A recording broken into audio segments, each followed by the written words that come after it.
If they're willing to do this just to introduce a sword from that one Clone Wars episode where Mace Windu teams up with Jar Jar Binks to save Jar Jar's girlfriend, like I don't know, like what do you think they'll do to reincorporate this fan favorite character or this thing from that Is episode that that a everyone really likes? was that sarcasm I just heard from you, Sheev? No, that really happened. That's actually a Clone Wars episode. Mace Yeah, that's where the sword's from. Windu and Uh, Jar Jar team up to fight Mother Talzin, who has kidnapped Jar Jar's girlfriend. This is the show that everyone says is peak Star Wars, by the way. I'm so glad I never watched the Clone Wars. Okay, I should correct myself.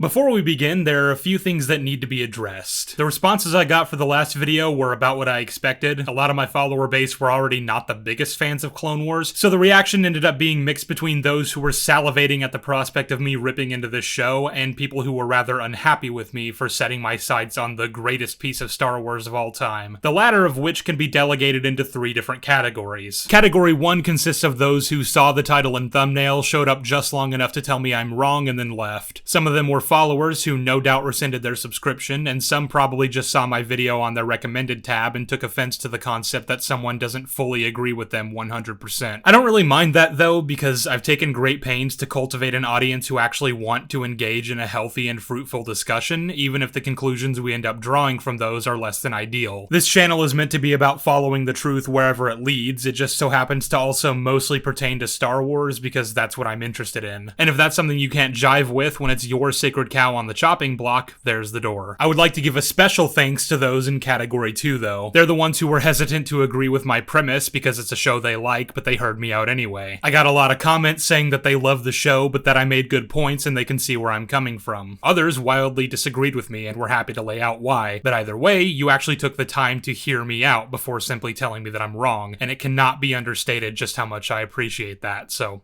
thank you. And then there's category 3. These are the people who immediately assumed the worst about my intentions and accused me in bad faith of making the video simply to bait people into watching it, and those are the ones I really wanted to address here. Because, first of all, yes, obviously I did make the video with the intention of getting views. That's literally why every YouTuber makes videos about anything, and I don't understand why accusations like this are constantly thrown around as if it's some kind of gotcha. I wanted to get a lot of views so I could gain subscribers and grow my channel, as well as make money off of my hard work. Sue me. And to that end, yes, the title and thumbnail were carefully curated to catch the eye of anyone who might see it so they would click on it. That's also not a crime. I recognize the fact that The Clone Wars is a popular show, touted as one of the best things to come out of Star Wars, and that stating otherwise was bound to make a few people's heads turn. But the video only advertises what I actually believe to be true. I did not mislead anyone in any way, so what's wrong with that? You understand clickbait isn't a bad thing unless it's being done dishonestly, right? If someone does it with a title and thumbnail that's reflective of the video's content, that's totally fine, even if it's an opinion you don't like. Along those same lines, I've been accused of targeting the Clone Wars because I hate Star Wars and just want to tear it all down, and this is the most important thing I wanted to make sure I got clear before we can continue this assessment. This accusation varies, but the main motivating factor I tend to be assigned is that I really like Andor, and now I'm on some kind of crusade to prove just how bad the rest of the franchise is. But that's not true at all. It is true that I do intend to eventually cover all of Star Wars in depth one day, or at least as much as I realistically can. I doubt I'll ever be making a comprehensive retrospective of the Ewoks show, but I will eventually be setting my sights on the prequels, the OT, and some of the other shows that I haven't talked about, or ones that I have discussed, but not with as much depth as I'd like to. The simple truth is, the only reason I'm currently talking about the Clone Wars is because it was this show's turn. But to the accusation that I suddenly think all of Star Wars is bad now that Andor exists,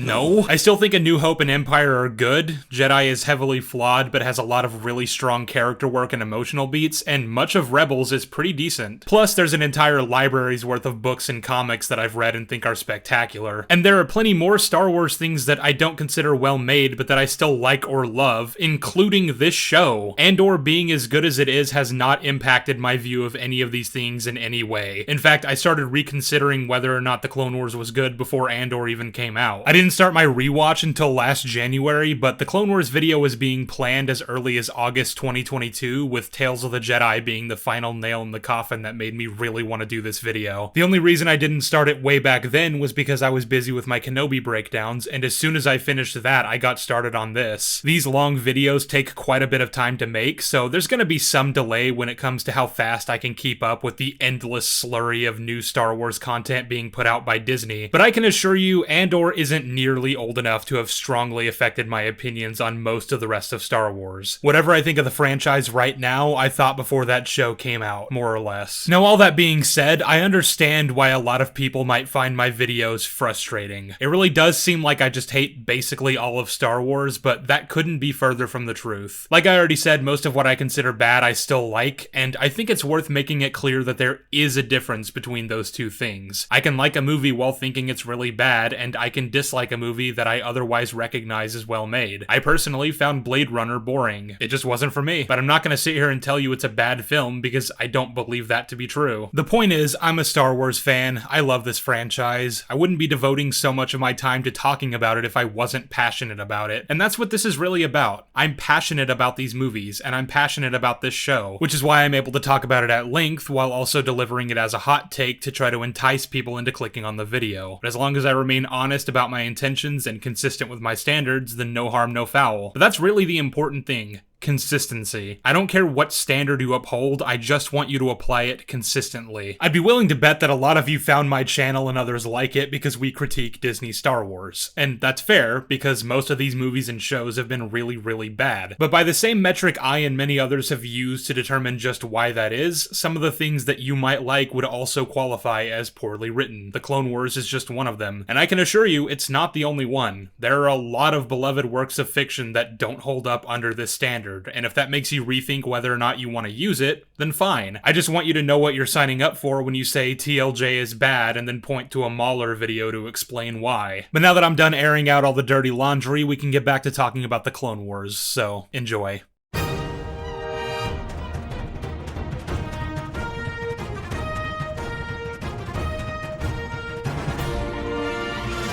Some of you are probably going to be mad at me for grouping all the clones together here, but I figure for the sake of efficiency, it was better to just do it this way. And to be fair, while there is plenty of individuality to be found between the clones in this show, a lot of the concepts and arcs that they go through are pretty similar, so if I did a segment on each one of them, it would start to get pretty repetitive. To keep it simple, I'm mainly going to be using Rex as a representative for all the clones, unless I want to talk about an arc that primarily focuses on one of the other ones, so let's dive in. Firstly, I want to say that up there with Obi-Wan, the clones are handled mostly fine. There's nothing in the show that really damages them as characters or as concepts, especially since most of them aren't even in the movies, so they can't possibly contradict their film counterparts. The biggest point of contention that most people seem to have with the clones is the introduction of the inhibitor chips, which is something I've always been fine with, and will actively defend the decision to introduce them. I know that might come as a disappointment to a lot of you, because many of my followers who are critical of this show will often immediately point to the inhibitor chips. But not only do I not see them as an issue, I've actually always thought it made a lot more sense than that they simply obeyed the order to kill the Jedi unquestioningly, as is implied in the movies and confirmed in the EU. And since this is such a common criticism I hear from people, I wanted to compile all the arguments I've heard against the chips and explain why I don't think they're valid, or at the very least, not a good enough reason why the alternative is better for the narrative overall. And in case you forgot from my last video, this is keeping in mind that I'm not factoring in the EU, so arguments made against the chips on the basis that they contradict the established canon of the time outside of the films aren't really being taken into account. But there is something that needs to be addressed on that front. Many people have argued to me that the depiction of Order 66 as seen in the old material is superior to the way it happens here, and I disagree solely on the basis of one book, Dark Lord: The Rise of Darth Vader. In the old canon, inhibitor chips weren't a thing, so the clones had the ability to disobey Order 66 if they had good enough reason, or if they simply morally objected to it, which is exactly what happens in that book. A bunch of clones who are stationed on the planet Mercana are given the order to execute their generals, and they ignore it, believing it obviously must be some sort of separatist ploy. And it makes total sense that something like that would happen if the clones are given the cognitive ability to question their orders. When arguing against the chips, people often like to point to this line from the Kaminoan Prime Minister in Attack of the Clones. They are totally obedient, taking any order without question.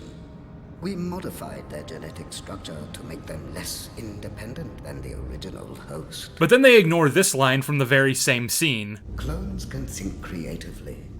You will find that they are immensely superior to droids. It's not that these statements contradict each other, it's just that two things can be true. The clones can have been specially conditioned to obey any orders without question, while also applying critical thinking skills. So in situations where there might be reasonable doubt to the validity of an order, they might very well just not go through with it, if given the capacity to choose. I seriously doubt the situation on Mercana would be an isolated incident either, since many of the clones who executed Order 66 were fighting in various battles in the Outer Rim when the order went out. What a perfect time to get the clones to turn on their Jedi, when they're in the middle of battling our forces. That all being said, we're also shown examples in the EU that the clones are capable of being more than totally obedient soldiers. They can develop their own wants and aspirations even if they were bred to be less independent than Jango Fett. A great example of this is Jango Tat from the Cestus Deception, or literally all the main characters from the Republic Commando book series, which people keep referencing as a good reason why the chips are a bad thing. Their arguments more stem from the idea that the lack of chips adds nuance to the betrayal, and that's something we apparently lose if we go down the inhibitor chip route, which is an entirely separate point that I also disagree with vehemently, but we'll get to that in a minute. The point being, all these books are a great example for why the chips would be necessary to make sure Order 66 goes down the way it's supposed to. Do you really think Palpatine would leave something this important up to chance? It stands to reason that the clones may not be perfectly advertised by the Kaminoans, but since we're ignoring the EU, it could be argued that with just what we're given in the films, there's nothing contradicting the notion that the Prime Minister was accurately assessing the clones' obedience levels. And, I mean, true enough, there isn't anything from Attack of the Clones or Revenge of the Sith that tells us the clones are independent in any way. And at that point, the goalpost kind of gets moved to, well, there's nothing wrong with the chips, they're just not necessary, and I don't frankly find that very compelling as an argument. You could argue that the fact that the clones are depicted by the Clone Wars to be far more independent than advertised is a contradiction, but I don't think we have enough information to say that either. All the Kaminoans said was that they're conditioned to be obedient and to be less independent than their host, not that they're not independent at all. So again, it's not necessarily that it's a contradiction, and more just that their more independent depiction in the Clone Wars causes the need for the inhibitor chips to be introduced later on, which otherwise wouldn't have been necessary had they been depicted as in the films throughout the whole show. As a related point, I often see people arguing that the existence of the chips oversimplifies it because it's somehow less complex than the alternative, and this is a line of thinking I just don't understand, because either we're saying that the clones are so conditioned to obedience that there's not even a small chance that they won't go through with killing their Jedi, or there's a chip that's been implanted into their brains which will override their free will and leave no room for anything other than complete and total compliance. And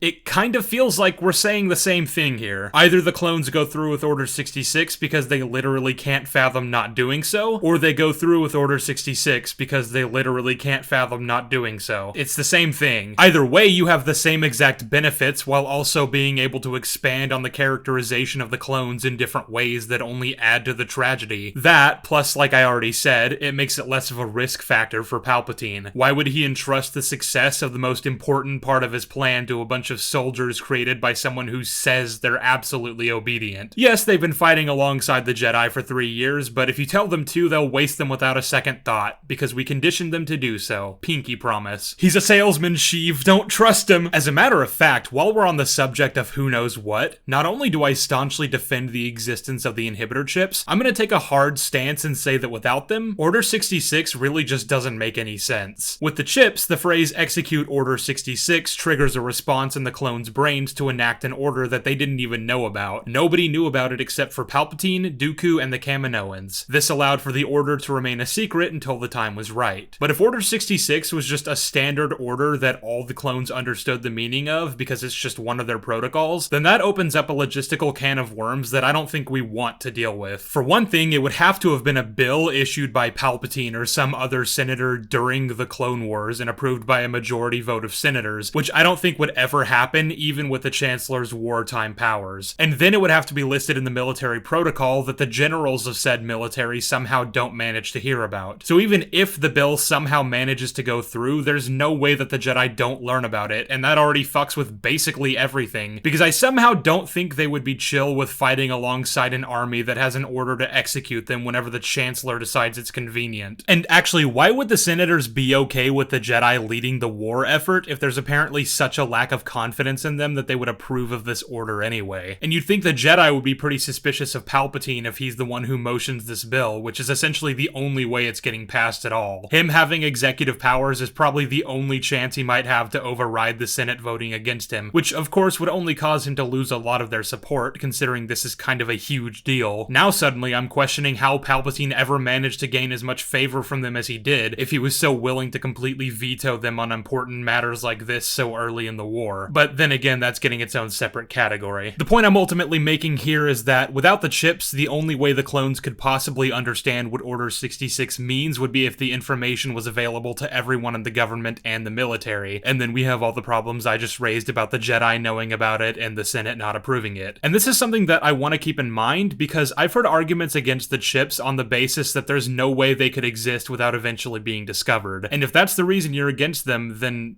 well, sorry to break it to you, your way doesn't work either. But as to the arguments I've seen on that front, the two major ones are, surely other clones' chips would have malfunctioned at other points throughout the war, and the chips should have been found long ago via routine brain scans. Now, the first point can be easily dispelled by the fact that we don't know what caused Tup's malfunction in the first place, so we have no idea if that could have happened anywhere else. For all we know, there were very specific conditions that triggered his chip to fry. Besides, if I'm Palpatine, I definitely prefer to run the risk that a few clones might turn on their Jedi prematurely, rather than that millions of them would all choose not to go through with the order when it's given because they have the ability of free thought. But as to the second point, that's just flat out wrong. We're shown multiple examples that the chips can't be found through basic brain scans, and that even when you know what you're looking for, you still might miss it. The chips are embedded into the genetic tissue of the brain, making it indistinguishable from any other organic material by scanners, which is why Ahsoka had to call upon the Force in order to locate Rex's chip. That's not always necessary, as seen in the case of Fives, but the point I'm getting at here is that they're really difficult to find. They're not just gonna show up in the average brain scan. And by the way, just to get out ahead of this as a potential counter, we are shown in the Bad Batch that the chips are more easy to identify with basic equipment, but this is also post-Order 66 when the chips are already activated for a good amount of time, so it can easily be inferred that they're easier to pick up on scanners once they've been on for a while. But then even if we are considering it a contradiction here, I really don't care because that's an entirely different show that came out way later, and we're talking more in concept right now than actual execution anyway. Execution is a different beast entirely, and on that front, I have plenty of things to say in terms of criticism for this show. So let's get into it. While I would say that the Season 6 arc where Fives discovers the truth about the inhibitor chips and tries to warn the Jedi is mostly pretty well written, it serves as one piece to a larger puzzle in regards to what exactly the Jedi come to learn about the clones' conception and their true purpose. Season 6 might actually be the worst season on this show simply by default for how it gives away the store. With the information that the Jedi learn in this arc, as well as a few others in Season 6, it stops being within the realm of possibility that they wouldn't have figured the clones out. Everyone get comfortable because there's a lot to go over with this one. To start us off, let's actually take a look at what the arc itself establishes. We start off with Anakin leading his troops on the separatist world of Ringo Vinda, where a clone named Tup experiences a malfunction in his inhibitor chip, which causes him to turn on one of the Jedi mid-battle and shoot her. This forces the Republic troops to retreat from the fight because they lost all their momentum, and Tup is promptly detained for interrogation. Obviously, none of them have any idea what to make of it, so they decide to take him back to Kamino for a proper examination, and ARC Trooper Fives goes along with him. On Kamino, Tup continues to repeat the phrase, "Good soldiers follow orders," which Shaak Ti deduces must mean that he's been given a specific order to kill a Jedi, likely due to some sort of separatist-engineered virus. It appears this clone has orders to kill a Jedi.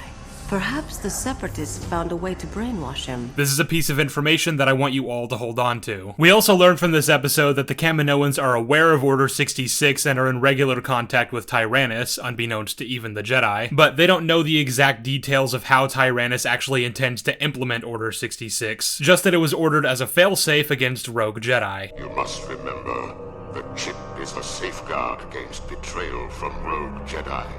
Master Sifo-Dyas was the only Jedi who knew of this. The Kaminoans don't know that Tyrannus is Dooku, or that they're serving the Sith, but it's important to note that they do know what Order 66 is, and don't want the Jedi to know about it. Throughout the second and third episodes of this arc, Fives slowly begins to piece together the nature of the inhibitor chips after removing the malfunction one in Tup, killing him in the process, and removing his own. He learns that the chips are being implanted in the heads of clones at the earliest stages of development, and is able to present this information to Shaak Ti, who finds it compelling enough to bring Fives before the Chancellor. However, in the final episode, Fives is given some sort of drug by the Kaminoan scientist, and is then left alone with Palpatine. We never actually see the interaction between the two, but Palpatine clearly reveals a lot to Fives, which causes him to react rashly and escape the medical facility into the lower levels of Coruscant. From there, he manages to get a message to Rex and Anakin to meet him in an abandoned warehouse, promising to explain everything. But once they show up, he traps them in a ray shield and starts babbling incoherently, not managing to get the information across in a way that makes sense and is backed by evidence and reason, which causes the two to not believe him. Especially when he tells them that the Chancellor is involved to at least some capacity. The Chancellor would try to kill me!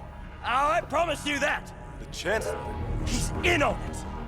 I don't know to what extent, but I know he orchestrated much of this. You have gone too far, Fives. The Chancellor is incapable of what you claim. I personally found this to be a pretty weak way to have Fives not reveal everything to Anakin prematurely. You can't even really use the excuse that he was drugged, because he was able to form coherent enough thoughts to Kix earlier in the episode in order to get this message to Rex. But regardless, Fives is killed before he can reveal the rest of the information, and the secrets of Order 66 die with him.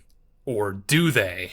Well, yes, but they really shouldn't have. See, for this particular arc by itself, I'm happy enough for the Jedi to not have immediately concluded something was amiss. The Kaminoans had a perfectly reasonable explanation for the chip's functionality, and Palpatine told the Jedi that his doctors found a parasite that existed in the water on Ringo Vinda, which both Fives and Tup must have drank from, causing them to go crazy, and that serves as a fine enough excuse to make them not question it much further. This already is kinda pushing it, but if this arc existed in a vacuum, I'd be happy enough to let it slide. However, at the beginning of another arc in Season 6, Plo Koon discovers the crashed ship of none other than Jedi Master Sifo-Dyas, which causes the Jedi to open an investigation on how he died. The records show that Sifo-Dyas was killed during a native dispute on Felucia, but the specific details of his death are in files sealed off by the offices of the Supreme Chancellor, which prompts Yoda to pay a visit to Palpatine. This is a scene that I want to go over more in detail here in a minute, but what's important for the moment is that Palpatine then sends him to his predecessor Valorum, who reveals to Yoda that he dispatched Sifo-Dyas to deal with a flare-up with the Pike Syndicate on Obadiah. And so Obi-Wan and Anakin are sent to the Pike stronghold to investigate the matter further, finding out that they've been holding Valorum's personal aide Silman in captivity ever since Sifo-Dyas' disappearance. But before they can learn anything from Silman, he gets killed by none other than Dooku, and a fight breaks out. It's at this point that the Pike leader identifies Dooku as Tyrannus right in front of Obi-Wan, which completely fucks with everything established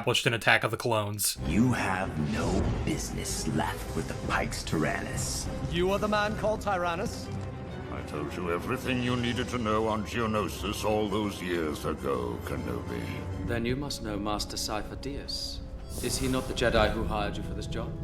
I was recruited by a man called Tyrannus on one of the moons of Bogdan. I really don't know what the writers were thinking with this one. So let's break this down. Obi-Wan and Anakin have just learned that the Jedi who ordered the clone army died under mysterious circumstances that Dooku somehow had a hand in and is actively trying to cover up, and that Dooku's the same person who recruited Jango Fett to be the DNA template for the clones. Couple that with the fact that they just found out a few weeks ago that the clones were all fitted with inhibitor chips to modify their behavior at the behest of whoever it was that ordered them, and we're starting to build a pretty airtight case here. I mean, the Jedi have just learned for a fact that Dooku was behind the creation of the clone army. No, now we do. That guided the creation of the clones from the beginning.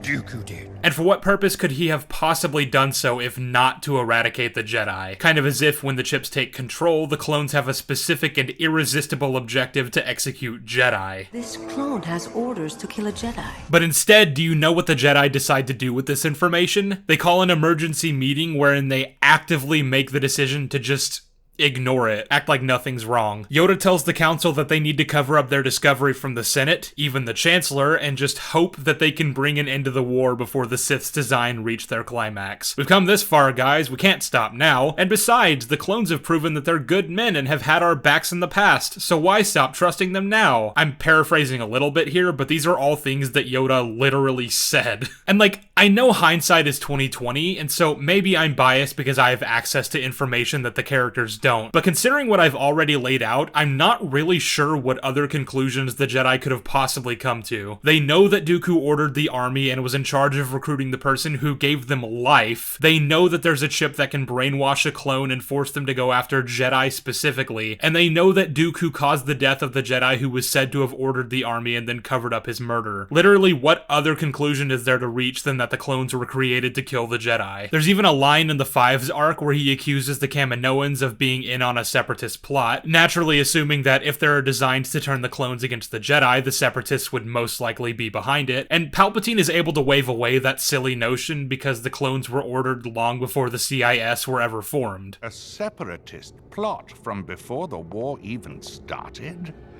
That seems unlikely, don't you agree, Master Shakti? And to any other politician, that explanation might make sense, but not to a Jedi. Not when the Sith had a hand in both the orchestration of the Clone Wars, with a Sith Lord literally leading the secessionist movement, as well as the invasion of Naboo all those years ago. The same year, I might add, that the clone army was ordered. Officially, the Separatists only existed for a short time before the war, but the Jedi are fully aware that they're just one of many different fronts for the true grand plan of the Sith, which has been in the works for centuries. Darth Sidious is the Sith Lord who orchestrated the Clone Wars and played both sides of it from the beginning. They only revealed themselves to the Jedi in The Phantom Menace, but they've been hiding in the shadows since the presumed extinction of the Sith 1,000 years ago. Or if they're not aware of that, then they at least know that the Sith were around as of 10 years before the outbreak of the war. Either way, if the Sith truly were behind the creation of the clone army, and the Jedi now have absolute confirmation that they were, then it doesn't matter how old the Separatist movement is, because they know that the Sith have been around for a lot longer. There's even an exchange between Anakin and Dooku in a Season 4 episode where Dooku acknowledges everything I've just said to be true.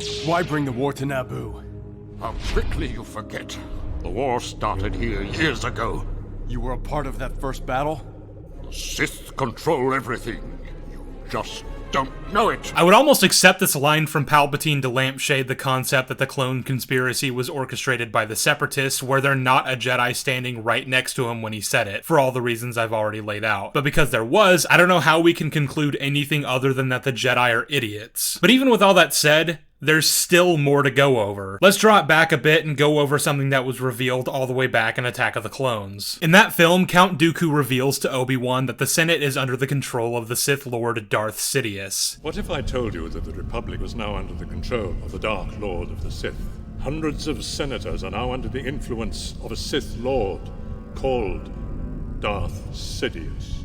The Viceroy of the Trade Federation was once in league with this Darth Sidious, but he was betrayed 10 years ago by the Dark Lord. By the end of the movie, Yoda elects to not believe Dooku, deciding that most likely it was a deception to further divide the Jedi and the Senate. But even still, Windu suggests that they keep a closer eye on the Senate in the future, implying that at least he doesn't fully want to rule out the possibility of Dooku's revelation. This is important, as it will serve to explain why, in the 3 years between the films, the Jedi have grown to distrust the Chancellor so much that they're willing to stage a coup in order to ensure that he relinquishes his emergency powers once the war is won. But because we've set our show in that 3-year time gap, it now becomes our job to show that play out on screen. And the problem is, they don't really show that at all in this series. There are moments where Yoda and Mace seem to disagree with, but ultimately defer to the Chancellor on certain matters, but never do they seem to question his motives or grow to slowly stop trusting him. Which gets even more frustrating when you stop to consider everything we've just gone over. Think about it. Who was the one who provided the explanation to the Jedi regarding why Fives and Tup went crazy?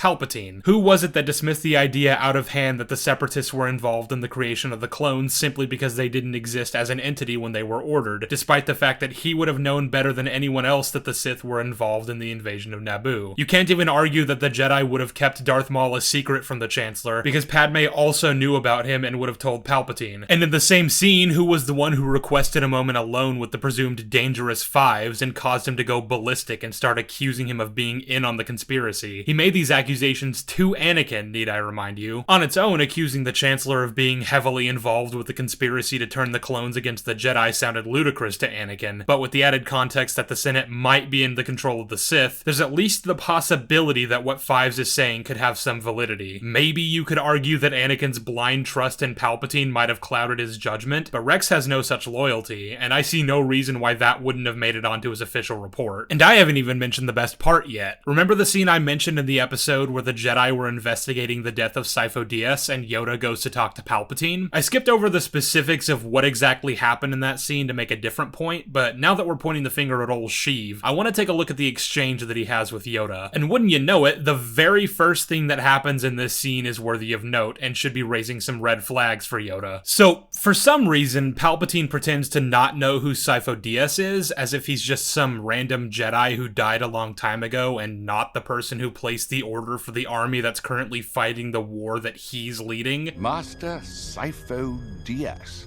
Forgive me, I'm afraid I am not familiar with that name. Obviously, Sidious knows exactly who he is, and apparently he's trying to pretend that Chancellor Palpatine wouldn't be able to recall that name off the top of his head, and I find that really absurd, as should Yoda, but instead the old fart doesn't even seem to register this. Well, okay, I'll be as fair as I possibly can be here. My friend the Jolly Chap, God bless him, is really nice to this show, and when I presented this point to him, he and I went over exactly what the Jedi would have most likely told Palpatine and the Senate about who Sifo Dyas was and what his role was in creating the clones. So there is a chance that Palpatine wouldn't officially know him by name, assuming the Jedi decided not to tell the Senate that a Jedi was able to go rogue and place an order for an entire army without them knowing about it. The problem is that in order to reach this conclusion, we had to make a lot of inferences, and I think this is something that the show really should have made a lot more explicit. Like, the earlier episodes really should have done more to show the inner workings of the Jedi-Senate relationship and what exactly each faction knows going into the war. As a matter of fact, this whole investigation should have taken place right after Attack of the Clones, so I don't know why we've waited all the way until Season 6 to have the Jedi decide to uncover the truth about the mysterious death of the Jedi who basically started the war. So yeah, you can infer that Palpatine wouldn't officially know Sifo Dyas by name, but I'm not cutting the show too much slack considering they're giving me very little to work with here. Anyway, Palpatine then asks Yoda when Sifo Dyas was killed, and Yoda responds that it was, quote, over 10 years ago. Those are his exact words, and from them, Palpatine is able to conclude that Sifo Dyas was killed before he took office as Chancellor and sends him away to talk to Valorum. I'm afraid this was before my time.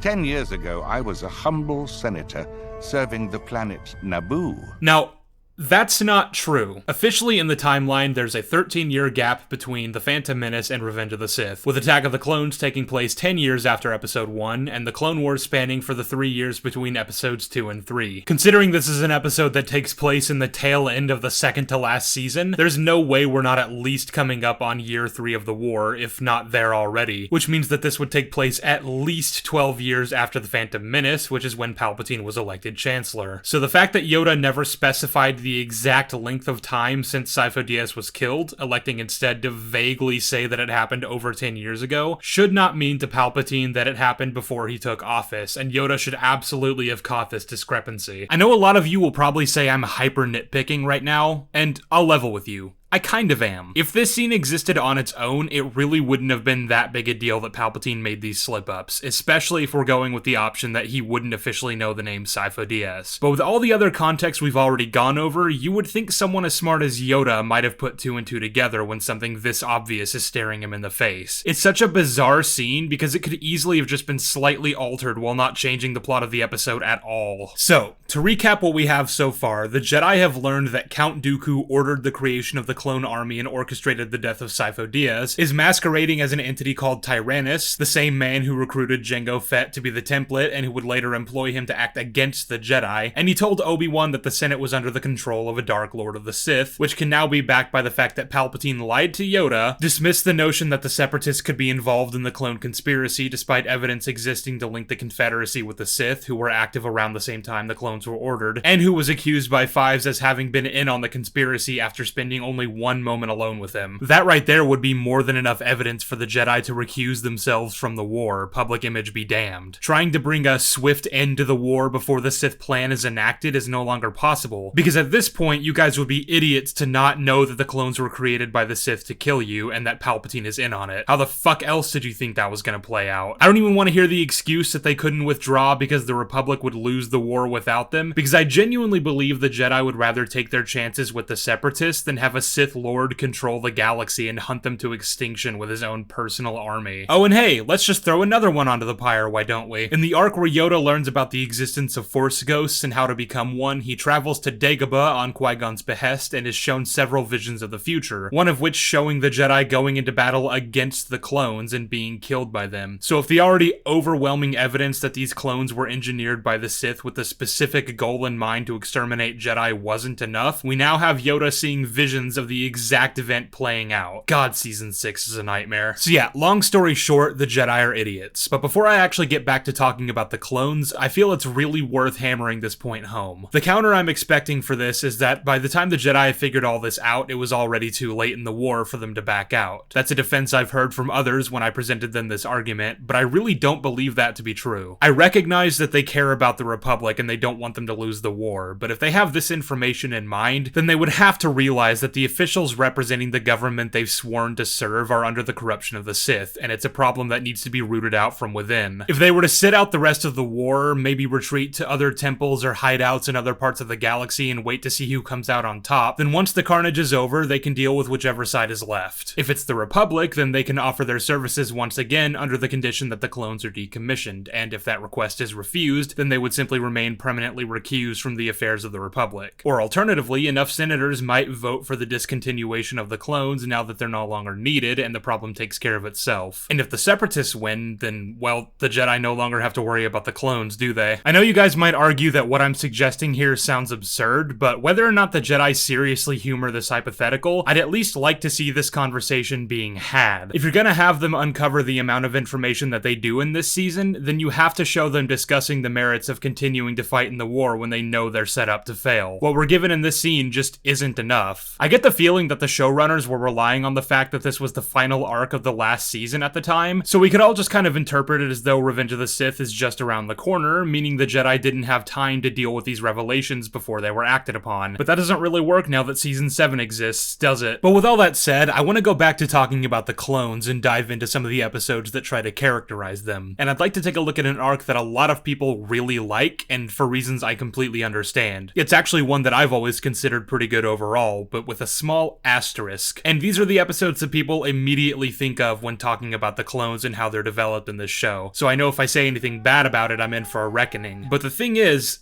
I kinda think the Umbara arc fumbles with the themes it's trying to convey in a way that's actually detrimental to the narrative. Ever had a substitute who just wasn't as cool as your regular teacher?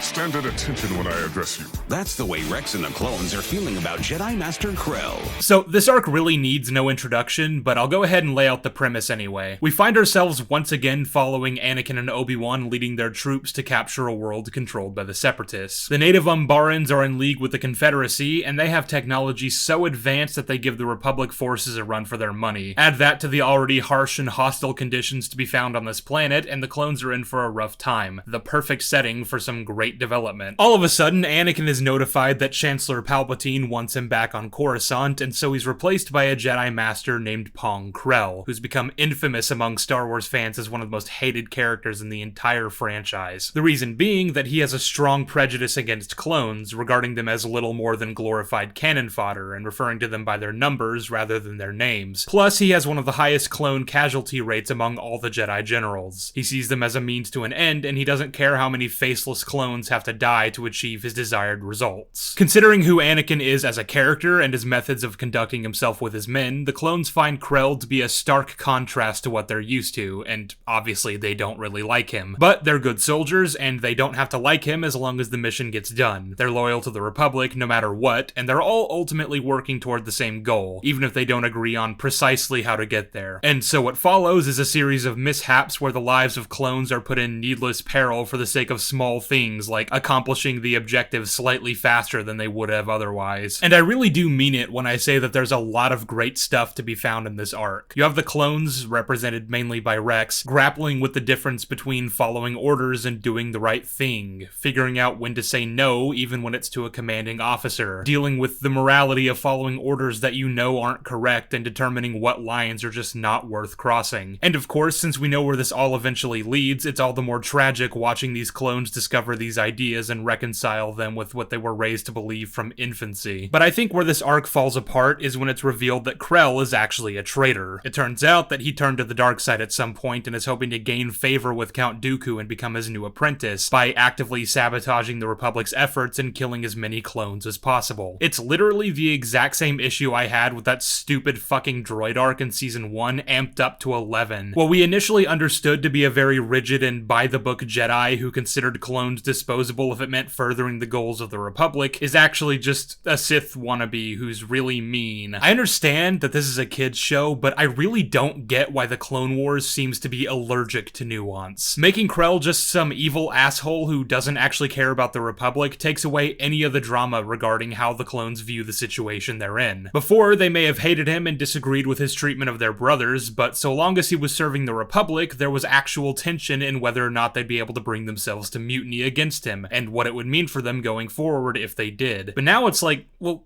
what else were they gonna do? Krell is actively and intentionally furthering the goals of the Separatists. Your job as Army of the Republic is to neutralize threats to the Republic, and he now is one. There's no longer a dilemma. Of course they're gonna arrest him. He just sent the clones into battle to fight each other. That's grounds to go against him. Imagine what the consequences might have been for these characters had they mutinied against Krell and he actually was just a Jedi who hated clones. How would the Republic and the Jedi have viewed this? What would some of the clones think about what they'd done? Would it cause them to question their place in the war? When I say the show is allergic to nuance, this arc is a pretty great example of what I'm talking about. It'll present its audience and its characters with a conflict where there are no clear sides. They have to decide for themselves what the right answer is, and that's going to be based on the values that they hold and the perspectives that they developed. There'd be clashes of ideals, feuds started, mutinies even, but then they'll just make it so that one side is unequivocally and objectively evil, and then it becomes the same black and white conflict as any other arc on this show. This refusal to commit to a neutral stance is ultimately to the arc's detriment, as I've said already. The way they go about this reveal is also kinda silly. Like, Krell just randomly was like, fuck it, I'm gonna send these clones to just go kill each other. That'll be so funny. Like, bro, I thought your plan was to eventually let the Umbarans win and then join the Separatists. Why would you make it obvious that you're actually just evil? Obviously the clones are then gonna try to fucking arrest you. Putting all that aside, I do still think the Umbara arc is some of the best episodes the clones get throughout the show, only probably second to the aforementioned Fives arc. But one of the concepts played around with in Umbara is that the clones aren't really free. Despite this being significantly undermined by the twist reveal, the clones had to reconcile their faith and undying loyalty to the Republic and just how far they're willing to go before they refuse an order. And as men bred solely for warfare, they don't really know what they'll do once this war is over. This is something that a lot of episodes on this show touch on, though I don't think I'd say it's a concept that's really explored all that well. It's yet another example of this show introducing certain things in one episode or arc of the series, giving certain characters roles to play and how these concepts are executed that should theoretically affect them significantly and alter their perspective in some way. And then by the next episode, all that development is just completely completely forgotten about. And I find that particularly a shame here, because there are little nuggets throughout the show that could have all been building to a larger narrative across the series, had the writers only bothered to connect them. In Season 1, we're introduced to a character named Slick, who we find out was feeding information to the Separatists because he believed that the clones were slaves to the Republic and should be allowed to choose the life they want. He saw his brothers as blind fools who needed to wake up and see things for what they really were, and believed that by aiding the enemy, he was liberating them all. The execution is a bit wonky, considering that if his motives were to help the clones, the optimal strategy probably wouldn't be to give the Separatists all they need to kill them, but I guess what are you gonna do, right? But while Slick's methods were flawed, it's pretty clear that he had a point, and you kinda get the feeling that somewhere deep down, the message resonated with Rex and Cody. The show has a bad habit of introducing characters and leaving their stories open-ended and never coming back to resolve them at any point. We never see Slick again, nor is he ever once mentioned after this episode, so while some of you are gonna tell me that later episodes of the show reinforce his point and cause Rex to start doubting his place in the war, I'm simply advocating for a stronger through line between these different arcs. Because the next time Rex is forced to confront this concept is in the Season 2 episode The Deserter, where he meets a clone named Cut LaQuaine who, as you can probably guess from the title, deserted the military shortly after the outbreak of the war and has been living quietly as a farmer on Seleucami with his family ever since. Rex is brought into Cut's home after sustaining an injury in battle and breaks bread with the LaQuaines, seeing that the war is not all his life has to be and that the decision is ultimately his whether he chooses to stay with his brothers. And I'd have liked to see some sort of contrast between Slick and Cut, who both had the same ideas and chose completely different ways to go about realizing them. The way Slick handled things would probably have only doubled down Rex's determination to serve a cause that he believed to be right, but there would still be that sneaking part of his brain that told him Slick had a point. And now here he is sitting at the dinner table of a man who shares his face but has chosen a lifestyle of peace and quiet. The lifestyle of the common man who Rex is theoretically fighting for. This is the first time that Rex ever actually seriously considers leaving the war effort, but ultimately decides to stay because he cares about his brothers and the Jedi and the Republic. I'm not saying either of these are bad episodes, and in fact I think they're both fairly solid. I'm just saying I wish there was a stronger connection between the two where Rex's perspective is better informed by his past experiences. And I wish the episodes dealing with this concept weren't so few and far between, just like with everything else on this show. I've said this already, but it really is okay for episodes to focus on more than one character at a time, and this is something you really need to give more time to develop. Because these are ideas that Rex should be constantly thinking about, even when he's on a mission completely unrelated. Characters should remember the events that happened to them, and those memories should inform their actions, personalities, and beliefs. Also, sorry, I'm not gonna let this episode slide without talking about the logistics of Cut having a family. Like, those kids are supposed to be his biologically, since they're half human, half Twi'lek, and we're only about a year into the war at this point, if that. Cut said he deserted at some point soon after Geonosis. Shortly after the Battle of Geonosis,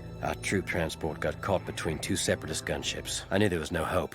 I ran. Which means even if he met his wife and settled down immediately, the oldest his kids could possibly be is a few months. This one can't be called a nitpick because one of the main aspects of Rex's arc in this episode is seeing Cut with a family to protect, making him want that for himself one day. That doesn't exactly work if the kids don't exist. You could have just had it be that Cut ran away from Kamino at some point well before Attack of the Clones and eventually settled down on Seleucami. But this is also why I will always hold the perspective that the Clone Wars should have lasted way longer than just 3 years. Obviously, it's not the fault of this show, it's just working with a pre-established time frame, but George really should have stretched the conflict out way longer. Let's do a decade at least, really give these characters some time to stew in the seemingly never-ending war for a little bit. Then Cut could totally have abandoned the fight at the beginning of the war and had kids this age by the time he met Rex. I guess you could also just go with the argument that he's their stepdad and some other human was their biological father, but not only do I think that was not intended, but also these are some of the ugliest little monsters I've ever laid eyes on, and if they're not going to be Cut's biological kids anyway, then there was no reason to make them half human and cause me to want to scoop out my eyeballs with a spork. So you know what?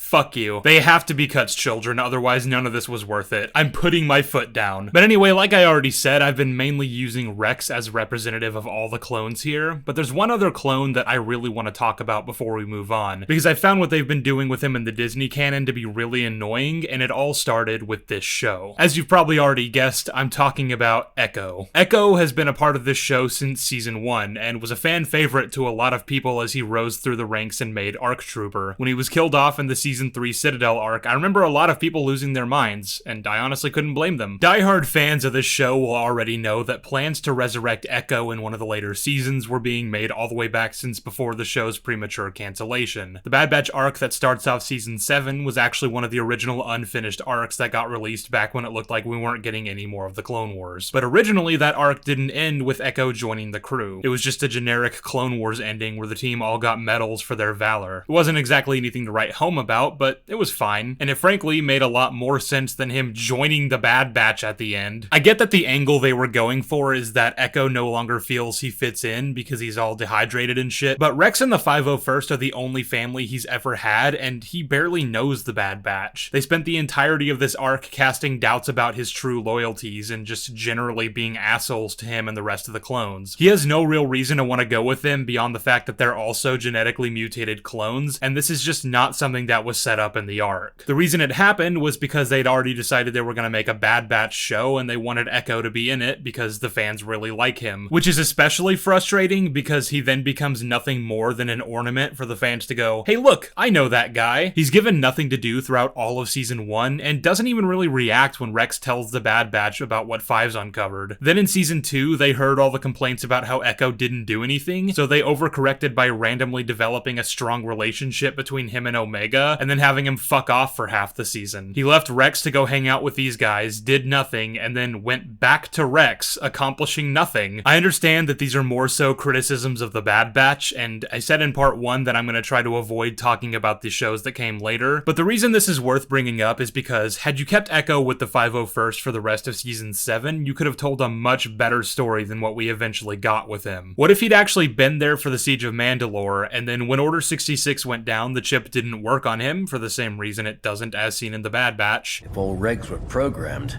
why didn't I react like the others? The damage you sustained on Skako Minor most likely wiped out all of your preset behavioral modifications. And then we get to see him and Ahsoka running around the Venator investigating the Fives incident together. Like I said, the Bad Batch didn't even bother having him react to hearing what happened to Fives because the writers kind of forgot about their relationship. But if we take a trip down memory lane, he and Fives were brought up together. They were part of the same cadet squad, and they were both promoted to ARC Trooper at the same time together after the Battle of Kamino. They were very close. Wouldn't it have been great if we actually got to see him react to the knowledge that Fives died in vain trying to prevent what's now happening to him and Ahsoka? Wouldn't it be great if Echo was a character? But anyway, that's enough about the clones. Like I said, they were probably the best handled aspect on the show, but obviously there were some missteps along the way. I still defend the inhibitor chips though, and you can all fight me on that. Anyway.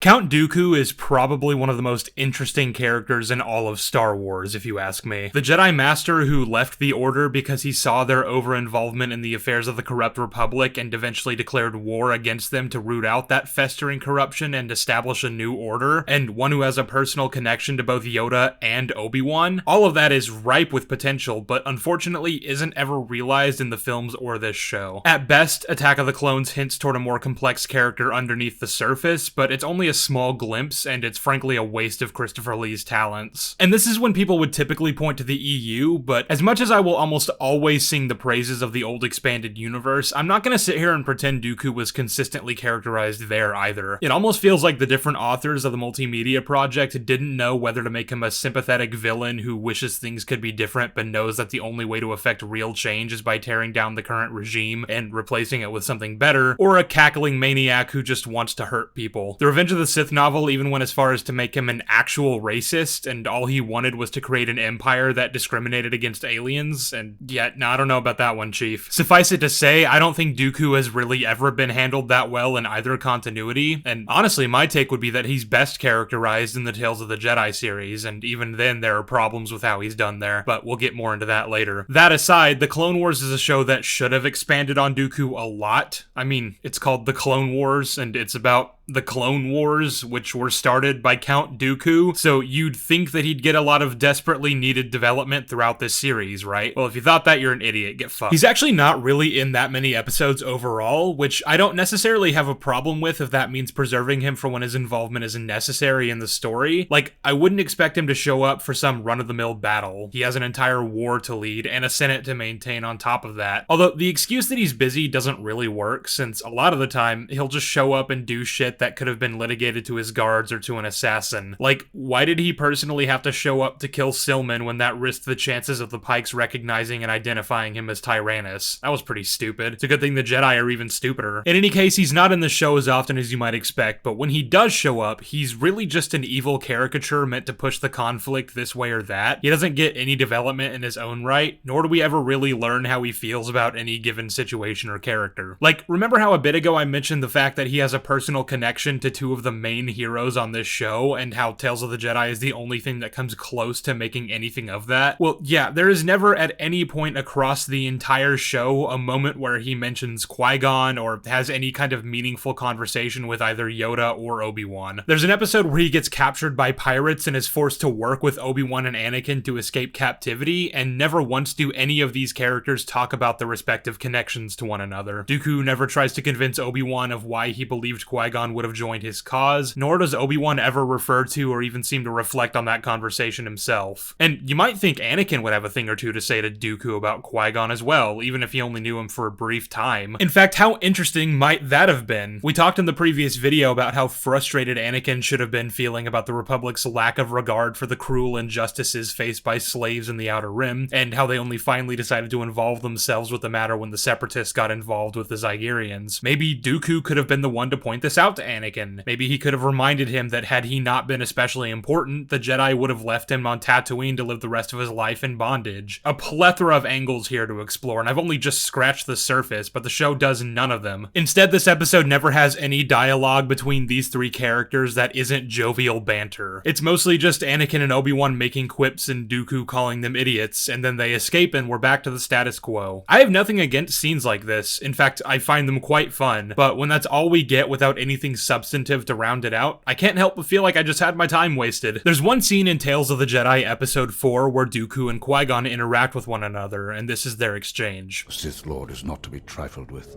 and I will not be there to protect you. You need not worry, Master. Obi-Wan fills that role now. I should like to meet him someday.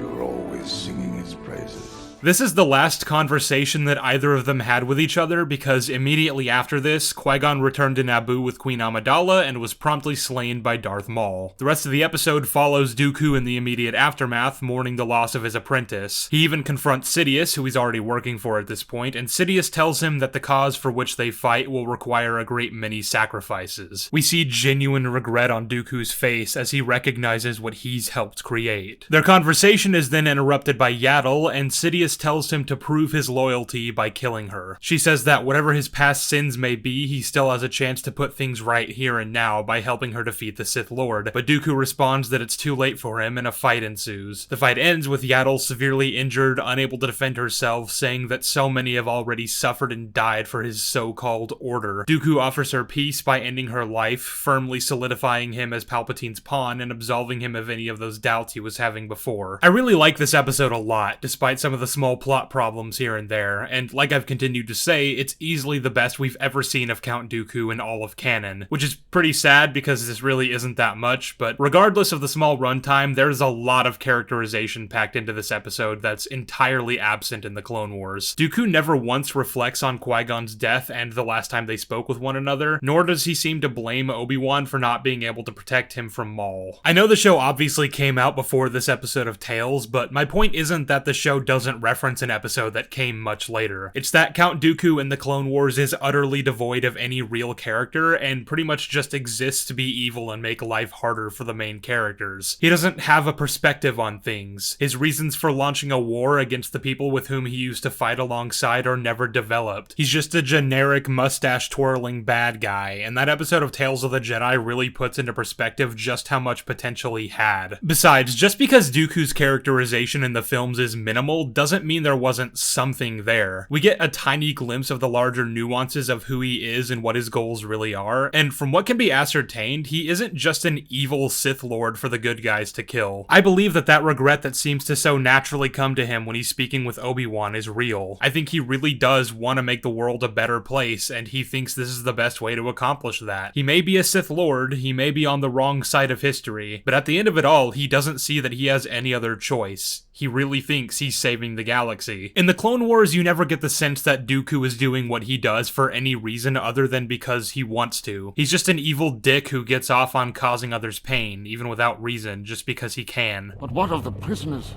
Internment camps have been set up below the city. Gather the rabble there, then set them to work. Surely you do not mean all of them? The women and children are to be sent as well.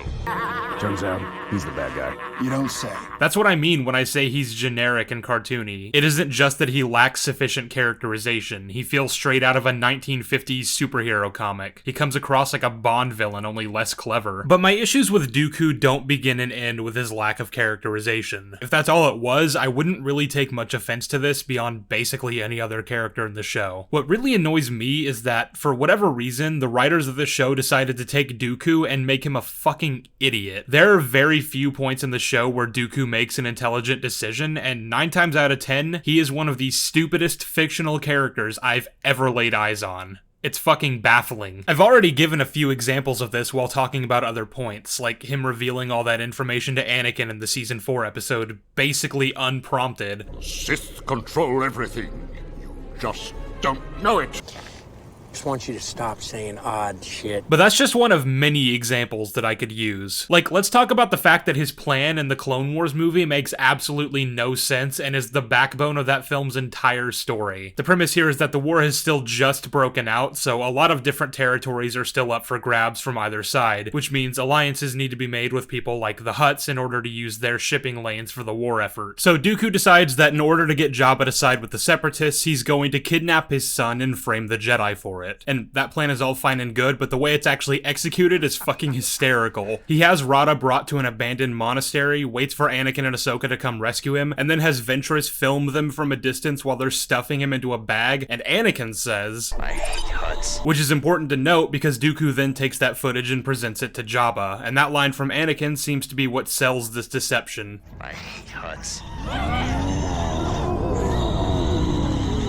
There is so much wrong with this plan that I actually don't know where to begin. Like, I'm not really sure who's stupider, Dooku for believing Jabba would buy any of this flimsy evidence, or Jabba because he actually did. Why would a video of the Jedi stuffing Rada into a bag be enough to prove that they're the ones who kidnapped him, when it could just as easily mean exactly what it actually is, that they've successfully recovered him and are on their way back to Tatooine? Especially since Jabba is the one who requested that the Jedi rescue him to begin with. Looks like they're just doing what he asked them to do. And when does Jabba suppose Dooku's agents would have recorded this video? Because if the Jedi are the ones who kidnapped him, then that would have happened before the Separatists ever got involved as far as Jabba knows, which means nobody would have been there to film this happening. Unless this is supposed to be happening after the kidnapping, but in that case, why would they be stuffing him into a bag if he's already their prisoner? I don't know, guys, this is starting to look like a very obvious and transparent frame job, which means at best this evidence means nothing and Jabba will have to wait for more information, or at worst he's figured out this extremely obvious ploy and any chance of the Separatists allying with the Hutts is now off the table. I know some of you guys are gonna say that Jabba's intelligence has nothing to do with Dooku's, but in this case it does, because he should have accounted for the multiple holes in this frame job that Jabba could easily poke if he were using any level of critical thought whatsoever. And considering Jabba has always been characterized as intelligent, I don't think leaving it up to chance that he'll have a momentary brain fart is a good plan for something this important. Remember, getting access to these hyperspace routes will ultimately make all the difference in the war, and even if we're accepting that Jabba does believe all this, we're still relying on some serious contrivances that Dooku couldn't have accounted for when hatching this plan. What if Anakin and Ahsoka didn't decide to stuff him in the backpack? I'm not even really sure why they did in the first place. It seems to be because Rada started burning up with a fever, but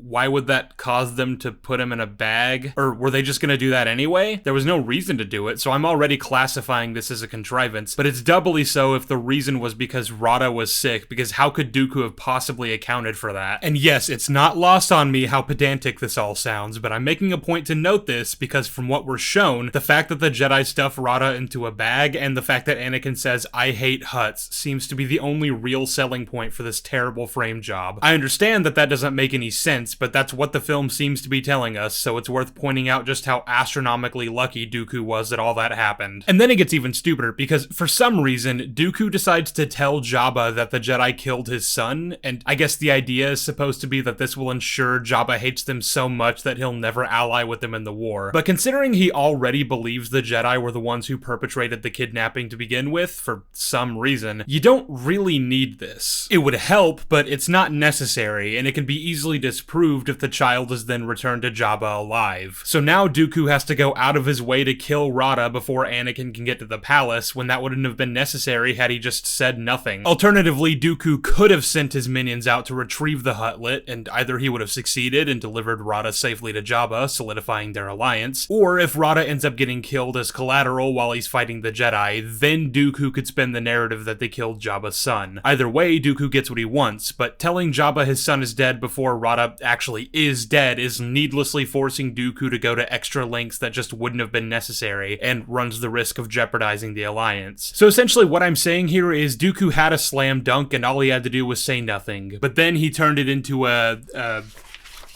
foul ball. I don't know sports. It's equally interesting to me that Jabba doesn't then question every word Dooku told him once Ahsoka delivers his son alive, by the way. The only reason he believed the Jedi kidnapped Rada was because Dooku told him that, and for some reason he was just taking his word as good enough. Then Dooku told him his son was dead, and Jabba can now clearly see that that was a lie, and yet he still seems to believe Dooku was telling the truth about the Jedi taking his son, because he trains all his guns on Anakin and Ahsoka and is about to execute them. This is only barely stopped by Padme calling Jabba at the last minute and proving Dooku conspired with Zero for the kidnapping. Jabba's intelligence has been actively damaged throughout this film in order to facilitate what's now going on, and this is only happening because I guess they wanted Padme to be involved in this story, so they randomly decided to inject this half-assed subplot into the final 20 minutes of the movie. It's absolutely bizarre and a chore to sit through and was completely unnecessary, but I guess Dooku was right to assume Jabba wouldn't realize his deception should Rada return to him alive, so hey, maybe he's not so stupid after all. Or maybe he is, but so long as he's dealing with someone even stupider than him, it's okay. Because we all know that's the one main character trait of Jabba the Hutt, his sheer stupidity. But alright, I'll be fair. The general consensus surrounding this show was always that the early seasons are pretty bad, but that it improves over time, both in animation and in writing quality. The movie is widely considered to be pretty shit, even by those who think the Clone Wars is some great masterpiece, so Dooku being an idiot here really isn't that shocking, I'm sure. In which case, let's find a different example. Most people will tell you that the show doesn't really start to get good until around season 3, so let's try there. I already have the perfect arc in mind. So about halfway through that season, Palpatine decided it was time for Dooku to get rid of Ventress. I guess she was getting too powerful and Sheev saw her as a threat that needed to be eliminated. So what Dooku does is have a tactical droid fire on Ventress's command ship while she's still on it, engaged in combat with Obi-Wan and Anakin, and blow it up. The Jedi are able to abandon ship in time, but Ventress takes the brunt of the explosion and is pronounced dead. In the aftermath of the battle, she flees to her home planet of Dathomir to be with the Night Sisters, and starts down an arc of revenge and ultimate redemption. Upon re-watching the series for this video, I really wanted the Night Sister arc to hold up, because it was always one of my favorites as a kid. But after revisiting it, I can't for the life of me figure out why. The Night Sisters as a concept are so utterly broken that their very existence gives me a headache, as I'm gonna get into more at a later point in this video. But what I want to take a look at right now is how Dooku is characterized in this arc, as well as just generally how dumb the plot of these episodes are. So like I said, Palpatine ordered Dooku to get rid of Ventress, and after her presumed death, she fled back to Dathomir where the Night Sisters reside. This episode rather clunkily shows us that she used to be part of their coven, but was sold to a Rick and Morty fan and eventually became a Jedi. This is supposed to be about Dooku, but since I'm not giving Ventress her own segment, I figured this was worth mentioning, because up until this point, she didn't really have any character characterization, and now that these episodes have decided to start her on a redemption story, they're kinda just throwing this in real quick. Anyway, Ventress wants Dooku dead, and thankfully for her, the Night Sisters, led by Mother Talzin, agree to help her. And again, we're gonna talk a lot about Night Sister magic and its implications for the larger context of the canon later, but for now, just to explain to you the logistics of how they plan to assassinate the Count, I'm gonna need you to just bear with me on this and save all questions for the end. They want to get into his palace undetected, sneak into his bedroom, and dull his senses so that he won't be able to feel them in the Force, having to instead rely solely on his sight, which will give them the advantage because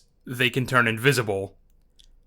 Yeah, like I said, just bear with me here. The method with which they dull his senses is also kind of weird because while I fully believe that something like this would surely exist, it's applied in a way that you'd think kind of negates the entire point of an actual attack. They shoot him with a little dart that's coated with some kind of drug or magical substance, and it temporarily distorts his ability to concentrate so he can't call on the Force. But if you've gotten far enough that you're able to just shoot him in the neck with this thing, then why not just lace the dart with some kind of poison and let that do the trick? Or forget the dart altogether and just shoot him with a blaster. I don't believe for even a second that the Night Sisters even could get that close to him anyway, since surely he would have better security measures than the ones we see in this episode, which only further speaks to his stupidity. Yes, they're invisible, but they were still able to land their perfectly visible spaceship onto the planet where the leader of the Separatist movement lives without any kind of orbital or aerial disruption, and then they easily break into the palace by cutting into a wall. Invisible or no, if it was this easy to kill Count Dooku, then a handful of Jedi could have just gotten in here by now and done it themselves, or capture him at the very least if killing isn't the Jedi way. And speaking of the Jedi, Talzin tells Ventress that she doesn't want the assassination attempt to be traced back to them, so she wants to frame the Jedi for it. The way she decides to do this is by providing her and the other two sisters lightsabers, so that should he survive the attack, which wouldn't happen if they just poisoned the dart, but whatever, he'll have no idea it was them. Of course, it kinda seems like that would defeat the entire purpose of being invisible. You know, if you have bright, flashy swords that you're swinging at him. Like, if they had just used knives or anything else, then at least he probably wouldn't be able to see them since it's the dead of night and he's an old man with probably not the best eyesight. But a glowing lightsaber is gonna make it pretty easy to tell where you are. Or even, why not just turn the weapons invisible as well? I'm assuming it would work on any object since it didn't just turn the sisters invisible. They're not naked or anything, they're still wearing clothes, and those clothes got turned invisible. So why would the same not apply to a knife or a blaster or even a lightsaber? And I don't buy the whole they're trying to frame the Jedi argument anyway for two reasons. One being that should the plan succeed, which it easily should have given all the reasons we've already gone over, Dooku would be too dead to retaliate, and why would anyone else among the Separatists immediately point a finger at some random witch coven and not at the Jedi? Dooku doesn't even know Ventress is still alive at this point. And the second reason is that Dooku already believes the Jedi are the ones attacking him before they even turn on their lightsabers. I do not need my eyes to see you, Jedi. In which case, even if the plan was to use the lightsabers to frame the Jedi, that's no longer necessary, which means turning them on just gives away your position and loses your advantage. But regardless, this is the plan they've gone with, and of course they fail. Dooku eventually regains the ability to concentrate, blasts all three of them with Force lightning, and then throws them out the window. He doesn't then immediately send droids after them or order a blockade around the planet so they can't escape. He just lets them go and they head back to Dathomir. And then the next time we find him, he's sitting in front of his broken window, which is a bit odd for someone who was the target of an assassination attempt as recently as last night to do, especially when they were able to get the jump on you already, but alright. Anyway, Ventress and Talzin decide to try again against Dooku, and instead of like waiting a little while just so that it's not obvious that they had anything to do with the assassination attempt, Talzin calls him the day after and says she heard he's out an apprentice and could use another one. When he asks her how she knows about that, the only answer she gives him is, I know these things.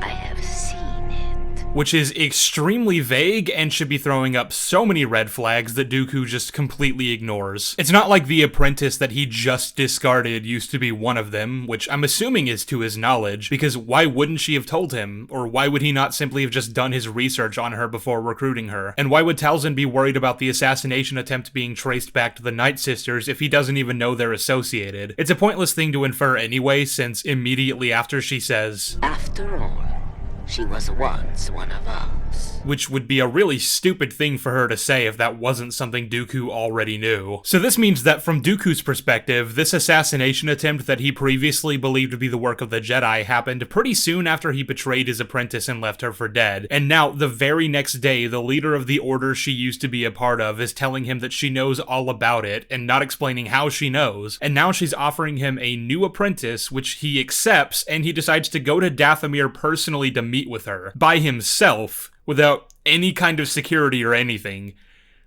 Jesus Christ. That would be a weird thing for him to do in any circumstance, what with there being a war on and plenty of people who'd love to see him dead, which is actually the reason he's here. He's worried about more potential attempts on his life and is looking for an apprentice to help protect him. Why he wouldn't just beef up his own security, I don't know, nor do I know why he didn't just do that at the very beginning of the war, but either way he's here, all alone, and just completely trusts the Night Sisters, apparently. They sort of hint at some mysterious past that he has with Talzin that's never really explored, which I think the show is trying to use as a means to reinforce this trust, but I would surely think that would accomplish the exact opposite. Like, yes, Count Dooku would definitely trust this conniving, powerful practitioner of the dark arts. That's absolutely within character and not at all stupid. And to make matters worse, do you want to know how he ends up paying the Night Sisters for this new assassin? He gives Talzin a lock of his fucking hair. Okay, to be completely fair, actually, we don't know for sure that this is when he gives her his hair. It could have been at some point before this during their ill-defined past together, but that would be even stupider since it would defeat the entire point of sending assassins after him, given what Talzin is able to do with it later on. In the Season 4 episode Massacre, he sends Grievous to Dathomir to wipe out all the Night Sisters and Ventress, and so Talzin decides to use the lock to transform it into a voodoo doll of Dooku, and it actually works. Whatever she does to the doll on Dathomir actually affects him all the way on Sereno. Like I said, bear with me on this, but yeah, voodoo magic is real in the Star Wars universe, and Dooku willingly gave her the ability to use it against him. He should be more careful than making deals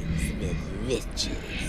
Even if he doesn't know this is possible, if a witch asks you for a lock of your hair as payment for something, word of advice, just don't give it to her. You don't have to know what she's gonna use it for to know she wants it for a reason, and that reason probably isn't good. And again, if Talzin has this in her possession already, then there's no reason to send anyone out to try to kill him when she can just do it herself, which you would assume means he gave it to her here. But if that's the case, then there's no longer any need to send anyone out to try to kill him.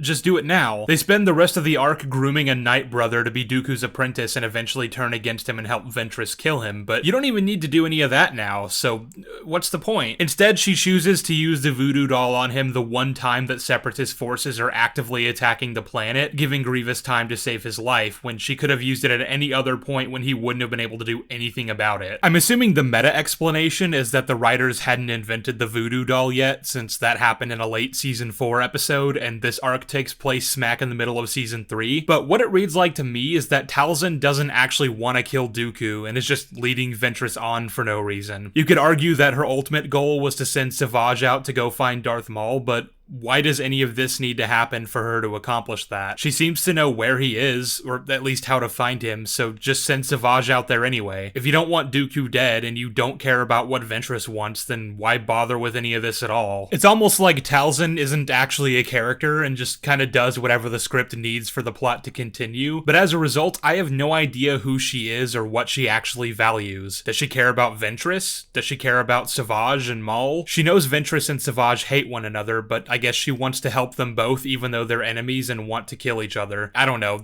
She's a bizarre addition to this story, and there's going to be a lot more to say about her later on. But anyway, yeah, Dooku's an idiot for not piecing together this obvious plot against him, and for gifting a lock of his hair to a witch as payment for an apprentice to protect him against these assassination attempts that are obviously being orchestrated by that very same witch. And I'd love it if they actually took this opportunity to characterize one of the main villains on the show, but of course not. We don't actually get to learn what Ventress meant to him or how he feels about having been forced to betray her. When they finally reunite, they don't actually talk about it or say anything of substance, really. It's just your standard generic, I hate you and I will kill you kind of dialogue. The thing is, I've heard a lot of people say that the character development Ventress gets in this show is great, and I don't necessarily disagree. I think she's one of the only characters who gets some solid stuff to work with, however incomplete because of the show's premature cancellation. Her story would have had a proper ending in a Season 7 arc had Disney not got canceled The Clone Wars after Season 5, and it would have followed her and Quinlan Vos on a mission to assassinate Dooku on behalf of the Jedi Order. The arc never made it to the screen, but it eventually was released in the form of a novel called Dark Disciple. Having read the book years ago, I can say that I remember it being fine. Of anything else on the show, it does actually bother to have Dooku reflect on Ventress and what happened, and show actual regret for the way things played out between them. I'm not really sure how much credit I can give to the writers of the show for that as opposed to Christy Golden, but either way, it's about as close this show ever gets to bothering to characterize Dooku, and it's not actually even in the show. Damn. Plus, after that Bad Batch Season 3 trailer, I'm pretty sure that book is no longer considered canon, so we'll see, I guess. Also, while we're here, I might as well say that my issues with Dooku are pretty much the same problems I have with Grievous, though they're a lot stronger for the former. With Grievous, the films never really gave him much of anything by way of characterization, except that he's a coward and he rage quits when he doesn't get what he wants. He's always been a lot more of a cartoon villain than Dooku, and he never really had that much going for him beyond looking cool and giving Obi-Wan a cool fight scene in the middle of the movie. But when he was first introduced, Grievous was not playing around. He was a genuine threat who tore through his enemies like styrofoam and even took on multiple Jedi Masters at a time and won. You can call 03 Grievous overpowered maybe, but the point of his character wasn't that he was some ultra-strong, unstoppable beast. He used his sheer dominating stature and brute force, coupled with his master skills as a tactician, to overwhelm and psychologically batter his opponents before ever entering single combat with them. The first ever time we see Grievous is during the Battle of Hypori, where he single-handedly dominates Ki-Adi-Mundi, Shaak-Ti, Aayla Secura, and a handful of other powerful Jedi, only finally being forced to retreat when clone reinforcements arrived, and that was after significantly injuring most of them. But don't have any misconceptions about this scene. He wouldn't have beaten the Jedi if they were at their best. The reason he was able to do so well against them was because they were fatigued from a seemingly never-ending battle. They were beaten and cornered, and the youngest among them were scared shitless. This is all to say that Grievous's strengths, both as a general and as a character, were never solely his skills as a warrior, but as a brilliant tactician who saw swift defeat against any Republic armada he encountered. He was the one who led hundreds of thousands of troops into the heart of Republic space to orchestrate the kidnapping of the Supreme Chancellor, which again was achieved due to both his abilities in physical combat as well as his eye for strategy. Sure, this was all playing into Palpatine's hands, so maybe he helped Grievous along the way any way he could, but from what we see, the majority of the legwork was done by Grievous, and the Jedi certainly didn't make it easy for him. Compare this version of Grievous to the watered-down idiot we see in the 2008 show, and it's actually pretty insulting. I think most people agree with this one though. Even hardcore superfans of the Clone Wars agree Grievous was lame as hell. Just like with Dooku, they took a potentially rich and interesting villain and turned him into Dr. Evil. And like I said, he was already kind of this way in Revenge of the Sith, which is a criticism I'd level against that film if anything, but it paved the way to allowing this fucking asshole to come into existence. As a warrior, he almost never pulls off any impressive feats. Pretty much every single combat situation he finds himself in with a Jedi ends with him either running off in defeat or sicking his droids on him after realizing he's no match for them alone. There are very few exceptions to this, with the majority of those being when he's fighting Padawans. Any Knights or Masters make pretty quick work of him. The only times Grievous ever wins a fight in single combat against a Jedi without any outside assistance are as follows. In Seasons 1 and 5, he fights Ahsoka and sends her running both times, but she's a Padawan, and in the former example, she's only just started out, having barely had any training. With the latter fight, there's some wiggle room regarding how much experience she has by this point late in the war, but even still, she shouldn't stand a chance against Grievous anyway. So at least the show recognizes this and has her hold her own only for as long as she has to before she can escape. Also in Season 1, Grievous kills Nadar Veb with a cheap shot while their blades are locked. Nadar is technically a knight in rank, but it's made pretty clear throughout the episode that he was promoted prematurely due to the necessities of the war and was not ready to face the trials. So for all intents and purposes, he was still a Padawan, albeit an experienced one. And again, he had to resort to a cheap shot rather than easily scrapping him in a fair fight like Grievous should be able to do. And finally in Season 5, Grievous actually manages to send Obi-Wan running after invading his Venator, and Obi-Wan and Cody have to work together to momentarily distract Grievous so they can get away. This is part of the same arc as the aforementioned second Ahsoka fight, and like I said when talking about those episodes in the last video, it's probably the only arc on this entire show that I would say genuinely handles this character well. Not only does it show that he's far above Ahsoka's fighting class even this far along in her development, but it also has him defeating a Jedi Master and commandeering his ship thanks to superior battle tactics. It's good stuff. But for the rest of the show, Grievous is nothing more than a villain of the week, essentially. Just like Dooku, he should have been used more sparingly so that when he does show up, you know shit's not going to end well for the heroes. He should be constantly outsmarting and outmaneuvering the Jedi at every turn, showing up only when necessary so that you understand the importance of this defeat. Maybe build up that reputational rivalry that Obi-Wan and Grievous have in Revenge of the Sith, instead of just having them fight every other day with varying results. I mean, the show kind of plays the semantics game when it comes to who's allowed to interact with Grievous on the show, since the first scene with him in episode 3 confirmed that was the first time he and Anakin ever interacted, and strongly implied the same for Obi-Wan. It seemed pretty clear that they'd both heard a lot about each other throughout the war, but had never actually met, and this is even reinforced later by the fact that Grievous told Obi-Wan he's been trained in the Jedi arts, implying they've never fought, so Obi-Wan might not necessarily know that. He even seems surprised to see Grievous split his arms to wield 4 lightsabers at once. But since the movie never firmly established that Grievous and Obi-Wan never encountered during the war, the show took all the liberties it could with that, and came up with hilariously convoluted ways to make sure he never met Anakin. But as a result, you've severely dampened whatever stakes there might have been for the final fight between them on Utapau, because this is basically just the day in the life of Obi-Wan now. He's fought Grievous several times by this point, and he's won most of those fights. If you absolutely had to make them fight between the films, you could have at least limited it to like 2 encounters at the most and had Obi-Wan badly lose both times, so that it was clear that he needed to step up his game and actually grow as a character and as a warrior if he had any shot of defeating him. Or again, like I said, just have them never interact, only know of each other through reputation as they both slowly begin to make names for themselves as brilliant war tacticians, and slowly build that tension for when they finally do meet. And the same criticism honestly applies to Dooku, if we could circle back to him. Like, in Attack of the Clones, Obi-Wan and Anakin got their asses reamed by him, only being saved because Yoda had to step in. If that's not a clear indication of just how powerful and terrifying this character is, I don't know what is. People always meme about how the Clone Wars retroactively made these lines in Revenge of the Sith make no sense. This time we will do it together.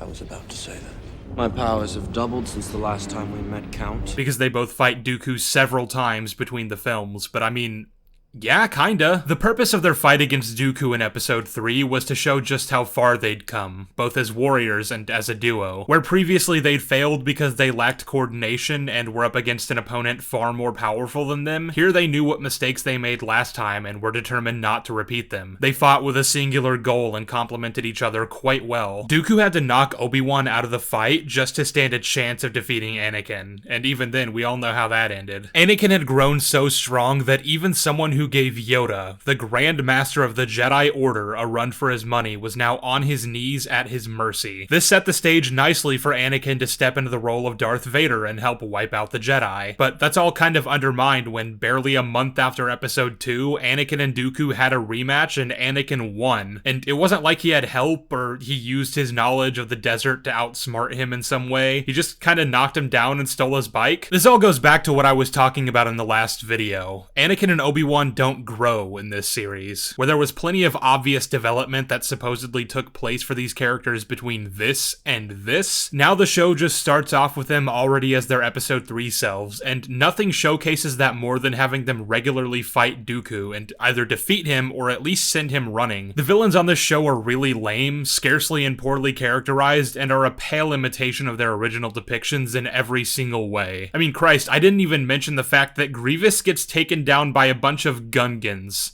Gungans. We some warriors. Shut the fuck up! And not to sound like a broken record, but Grievous is less of a character and more of a stand-in who serves to make life slightly more difficult for our heroes. He has no real development on this show. Why does he fight for the Separatists? In Grievous Intrigue, he tells Obi-Wan that he doesn't care about Dooku's politics and just wants to create a world without Jedi. But it's never explained to us why he hates the Jedi and wants them eliminated. The show seems to be depending on you having at least some understanding of his EU backstory, but then not actually adhering to it in any other way than Grievous hates the Jedi. Now again, I'm not faulting this show for contradicting Legends here, but if we're looking at this solely as an adaptation of the source material, then it's worth bringing up what his original backstory was. He came from a warrior race that was at war with a technologically advanced species who defeated them only with the help of the Jedi, creating an insatiable disdain for them within Grievous. In the show, it said that he gave himself the cybernetic implants so that he could become a superior warrior warrior worthy of facing the Jedi, but we're never given any reason why he wants to do that. Is it just that he wants to prove he's better than them? See, again, I could believe that as a motive for EU Grievous, because that version of the character was actually a proud warrior who could hold his own against powerful Force users. But for this cowardly, weak excuse for a villain who constantly runs away every time he faces an opponent with even a modicum of skill, I really don't see him being some prideful soldier hellbent on becoming the greatest combatant of all time. And that is one of Grievous's motives in the EU, by the way, but the other deviation from the source material is that, originally, the cybernetics were given to him in order to save his life after a near-fatal explosion, which I find to be a lot more interesting. If Grievous just wants to kill all the Jedi out of some vain desire to prove he's the best, then I really don't see why he always cowers when the going gets tough. Maybe that's the point, that along the way he's lost that original part of himself that made him who he is, and now he's both literally and figuratively a shell of his former warrior self. But we're making a lot of inferences in order to draw that conclusion. I mean, you see how basically none of what I just said is actually in the show, right? Listen, I can go on all day talking about Dooku and Grievous, but this video is already long enough as is, so I'm gonna move on. While we're on the subject of villains, there is one more character that needs to be talked about before we can get into the broader topics, and he's arguably more the main villain of the show than either of these two chuckle fucks. So without wasting any time, let's talk about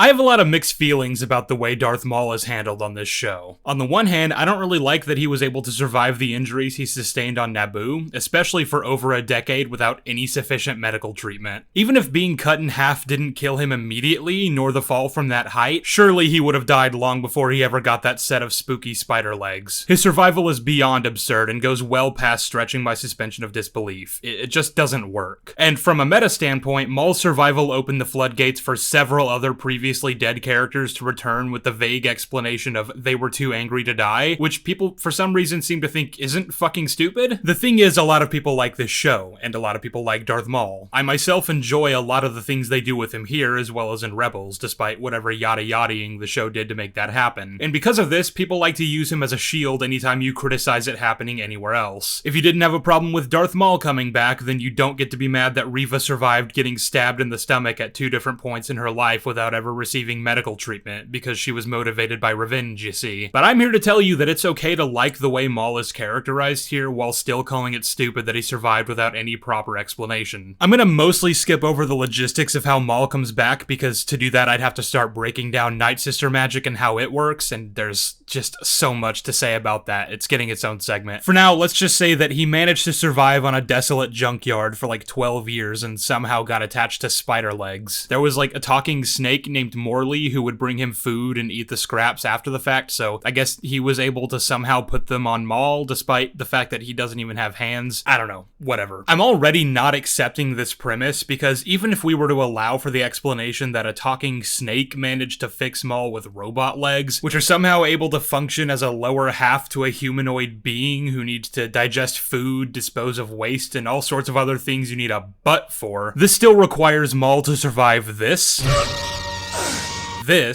and then stay alive for several days while he gets transferred to some other planet and dumped into a pile of trash. And yeah, sorry, I just don't buy it. But anyway, Savage finds Maul and brings him back to Mother Talzin, who gives him new legs, and he immediately wants to go out and start looking for revenge against Obi-Wan. His entire tenure throughout this show, aside from the last arc, is dedicated to making Obi-Wan's life miserable, and honestly, I'm totally here for it. Give me that sweet, sweet character dynamic, if for no other reason than so that Obi-Wan might actually get some fucking development. So he hatches a plan to lure Obi-Wan out so they can kidnap and torture him, and then he gets rescued by Asajj Ventress, and the two barely escape with their lives. His bullshit survival and the yada-yadaing of how he was restored to sanity aside, I really do like this episode. It perfectly establishes that Maul is back and out for blood and cements him as a legitimate threat. He and Savage make quite the pair, and they give Obi-Wan and Ventress a run for their money. It also has a really good moment where Maul and Obi-Wan are fighting, and he starts dredging up memories of Qui-Gon's death to make Obi-Wan go berserk and can lose his focus. Yet some of the only real development my boy gets on this entire show, and I'll take anything I can get at this point. And if Dooku's not gonna mention Qui-Gon, then at least one of the villains remembers that he existed. The next time we see these guys, they're a little less threatening, with them trying unsuccessfully to wage war against a bunch of pirates and being badly beaten and repelled by Hondo's gang plus Obi-Wan. And this is literally the next episode, so we kind of immediately lose that sense of intimidation that I was just praising the last episode for. But it's just a tiny setback, and I'm sure there's plenty of interesting stuff to come the next time they show up. And for all intents and purposes, this episode is the first of a 4-part arc that released toward the end of the season, but they put it as the season premiere because I guess they figured the kids who waited 4 months to see what happens next would have been pretty annoyed if Darth Maul didn't show up and start swinging his lightsaber. And honestly, that was probably a fair thing to assume. I think they made the right call. As a result, these episodes were released out of order, and it left a lot of people confused about how Maul and Savage managed to survive being adrift in space for all that time before Death Watch found them. I'm assuming this was like a day or two later. That being said, though, it's still quite a coincidence that in all of space, they just happened to be found and rescued before dying from the cold or starvation or anything else as they floated aimlessly into the abyss. And what's even more convenient is that the people who found them are also out to get Kenobi and have designs on taking the planet where his girlfriend lives. Call this a nitpick if you want, but this kind of thing is what makes the galaxy feel a lot smaller, and I'm gonna criticize it anytime I see it. Anyway, they meet Pre Vizsla, who fixes Maul with some new legs that are more human-like and gives Savage a robot arm. They then decide to work together once Maul realizes they're looking to conquer Mandalore because he wants to build a criminal empire and rule it from a position where the Republic can't touch him. Since Mandalore is neutral to both the Republic and the Separatists, they won't be able to send a clone force after him, meaning that if Obi-Wan wants to do anything about it, he'll have to come himself. These episodes have such a cool and interesting concept, but unfortunately they are rushed off the conveyor belt. Like, I talk about Maul building a criminal empire, and you'd naturally probably assume that was an entire arc by itself, but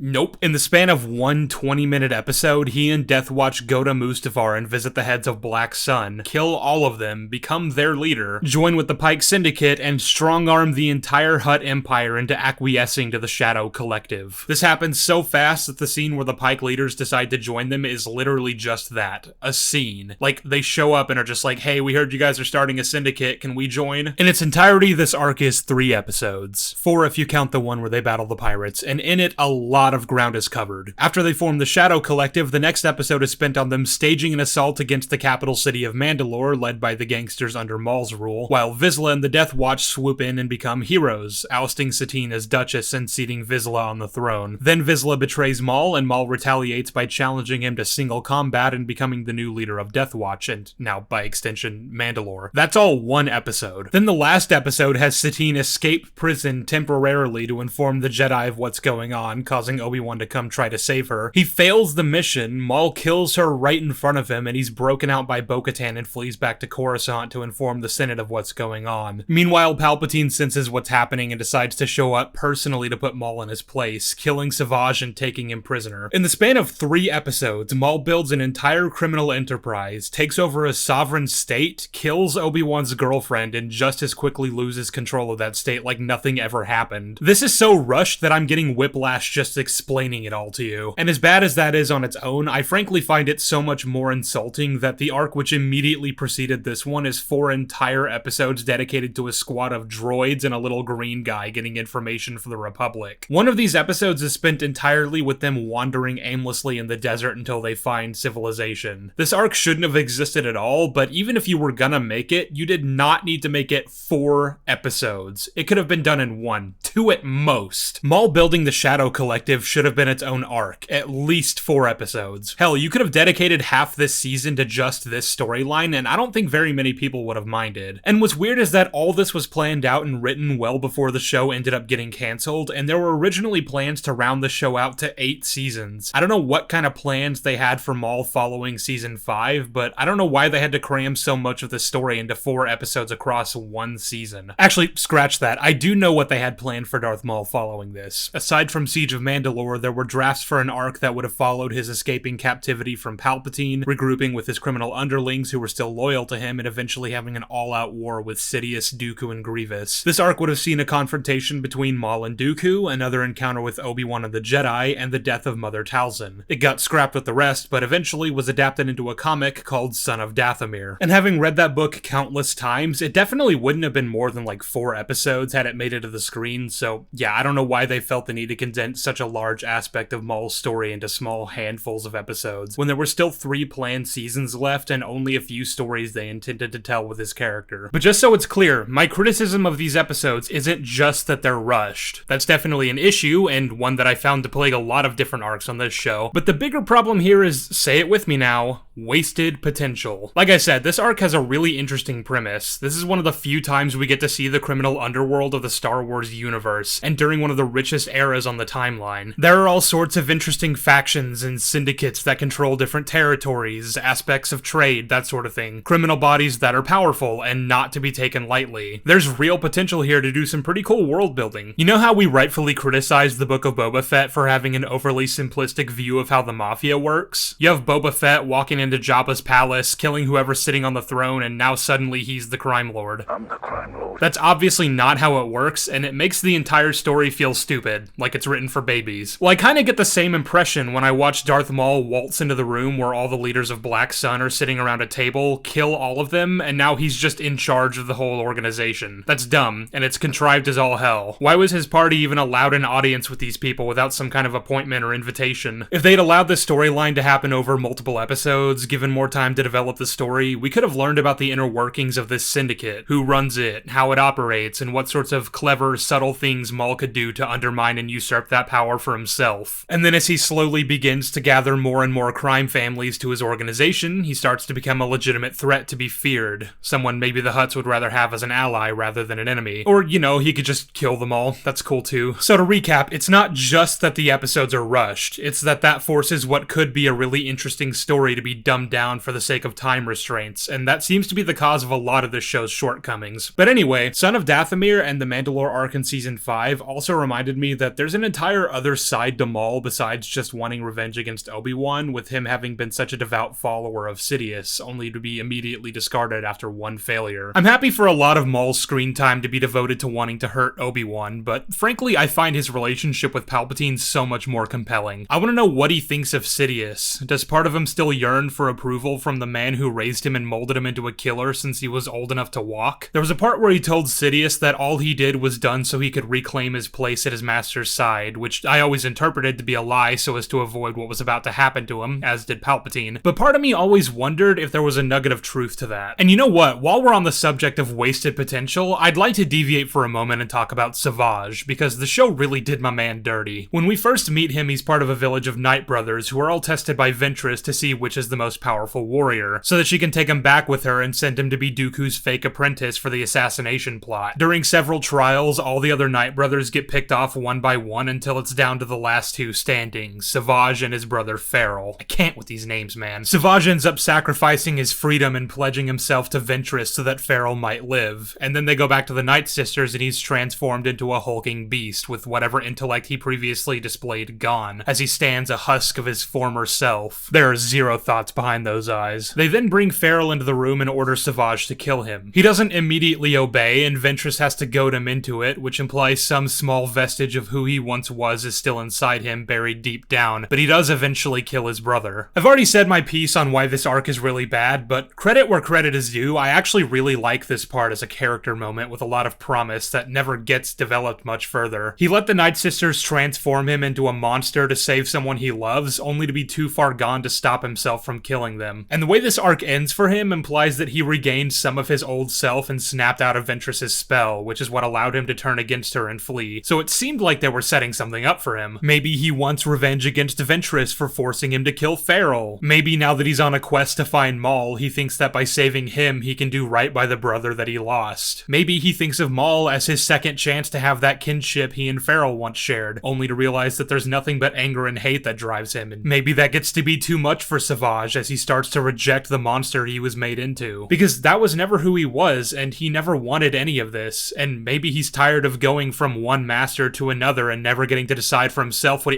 he's dead. Oh, okay, that's too bad. As soon as Maul comes into the picture, Savage takes a back seat. He takes orders like a good little boy and shuts his mouth unless spoken to. He doesn't have even an ounce of agency on his own, which I suppose would add to the tragedy of his character and serve that point really well, had the Night Sisters arc not clearly set up that he had somewhat broken free of his mind control and he was going to continue to regain his former self over time. But Maul's the star, he's the one all the kids want to see, and we all know you can't possibly flesh out more than one character at a time. Earlier I praised the episode where Maul and Savage kidnapped Obi-Wan and he had to work with Ventress to get away from them, because I do think that episode does a good job establishing the dynamic between Obi-Wan and Maul that we're going to be seeing throughout the rest of the show. But that same praise cannot be given for the way they handle the reunion between Savage and Ventress. The last time they saw each other, he foiled her chance of killing Dooku and then abandoned her to die. Both of these characters have plenty of reason to hate each other, and the reason Ventress is even here at all is because she saw a bounty for Savage and decided it was personal. How the fuck she managed to figure out where they were, I have no idea. Your guess is as good as mine. But hey, pacing! Maul and Obi-Wan got that great dialogue exchange about Qui-Gon, but there is not one moment throughout this fight where Ventress and Savage say a single word to each other. The best we have on that front is Ventress taunting them both before the fight even begins, but the dialogue is superficial at best. A brother.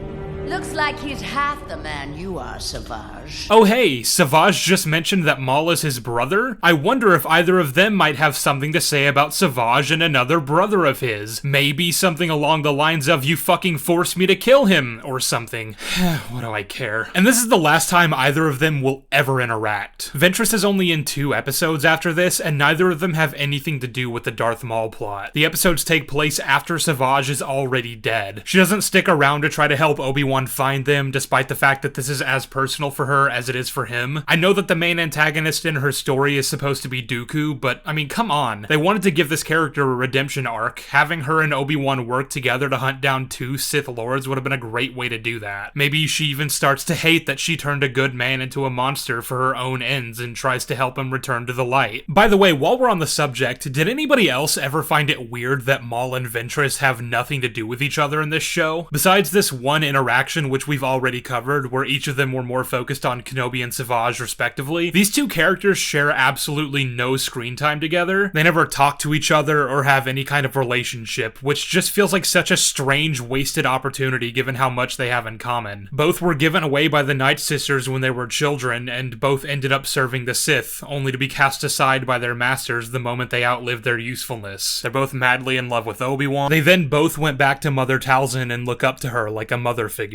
I'm not saying this absolutely had to happen, but it just feels odd that not only do these characters have 0 screen time together, but that this isn't even something that's acknowledged. Not by Talzin or Savage or even Maul and Ventress. And since, like I was already getting at, they should have done more with the rivalry between her and Savage, all I'm saying is you could have done something with that. That's all. All 4 of these characters are extremely personally interconnected, and the show never expands on it. In fact, the more I think about this, the more I realize that Maul and Ventress essentially represent 2 sides of the same coin. Ventress's arc after failing to kill Dooku is becoming a bounty hunter and slowly learning that her life isn't over, that she's not defined by her past and she can still move on and create a better future for herself. Maul, on the other hand, is stuck in the same spot and refuses to grow, so obsessed with Kenobi and fixated on revenge and cultivating greater power that he ends up failing time after time because he can never move on. Ventress represents Maul if he'd been willing to accept the past and embrace the future. If any of that sounds interesting to you, then maybe you're starting to see the point of why I keep going off on these little tangents talking about what the show could have done to expand on concepts that are already there. Because that's the thing about this show. The pieces are already on the table, they're just not properly arranged yet. They're just scattered around, unfinished, but with the promise of greater ideas that don't exist yet. And I think one of the reasons why so many people love this show, and one of the reasons I used to think it was so great, is because it's so easy to imagine all the interesting potential and forget that it's only in your head. It's not actually in the text. It's kind of like the Ahsoka-Barriss relationship I was talking about in the last video, where people act like it's so tragic that Ahsoka's best friend, who fought with her side by side for so many years, turned to the dark side and framed her for her crimes. But then you take a look back at the show and realize they only ever spent one arc in all 5 5 of those seasons actually bonding, with various tiny moments here and there after the fact. The pieces are there, but they haven't been put together. Some of them haven't even been taken out of the box yet, and I just don't think a show that relies on its audience to infer well-realized concepts deserves to be called peak Star Wars. Anyway, I also wanted to mention that Savash's power levels are wildly inconsistent between the Night Sister arc and the rest of his time on the show. You might remember this visual I keep showing where he picks up both Dooku and Ventress via Force Choke and throws them into the wall. This is not something that just anybody can do. He also beats Obi-Wan and Anakin in a 2v1 twice, does this, and there's a scene where he mows down a bunch of clone troopers and kills a Jedi and his Padawan with nothing but a battle axe. Dude was powerful. So why in the fuck does he keep getting his shit rocked every other time we see him? He and Maul get their asses whooped in a 2v1 against Obi-Wan, with him losing an arm and having his knee kicked in, and Maul losing one of his robot legs. How the fuck did Obi-Wan, by himself, manage that when he and Anakin put together couldn't even take on one of them a few months earlier? You could have even played this to where as Savage slowly regains control of himself and the Night Sister magic starts to wear off, so too does the power it gives him, until eventually he reverts back into his former self. I've ranted about this character long enough, I think you get the point, so let's jump back to Maul. I talked in the last video about how Maul's plan in the Siege of Mandalore doesn't make any sense, and that arc deals a lot of damage to the character by turning him into an idiot. I'm not going to go over it again because that would be repetitive, but if you're unfamiliar with my argument, go back to part 1 and check it out. It's in the Ahsoka segment. But like I said all the way back at the beginning of this section, my feelings for the way Maul is handled throughout the show are very complicated, because there are also things I think are really good about the way he's depicted here. I like seeing Maul terrified. I like seeing the impending dread on his face and hearing it in his voice as he's the only one who understands what's about to happen. I love the part where he screams out, "We're all going to burn! We're all going to die! You don't know what you're doing!" Because this is a character whose very design is meant to instill fear within us. His animalistic brutality, his piercing yellow eyes and jagged teeth, everything about the way he looks and how he's written is supposed to be the embodiment of fear. So to see him so helplessly afraid that he would rather fall to his death than face the coming darkness, that's chilling to the core. There are a lot of great themes to be extrapolated from Maul's depiction here and elsewhere. I just would have liked some of the execution to be a little better, and I wish the very concept of his return didn't set a precedent in the Star Wars fandom that character revivals are commonplace and should be celebrated. The stakes become less and less potent every time someone previously thought dead decides to show back up, and I'll always blame Maul for starting that trend in this franchise. But with that said, that's the last main character that I wanted to talk about in depth, so now we can move on to something I've been alluding to throughout this video.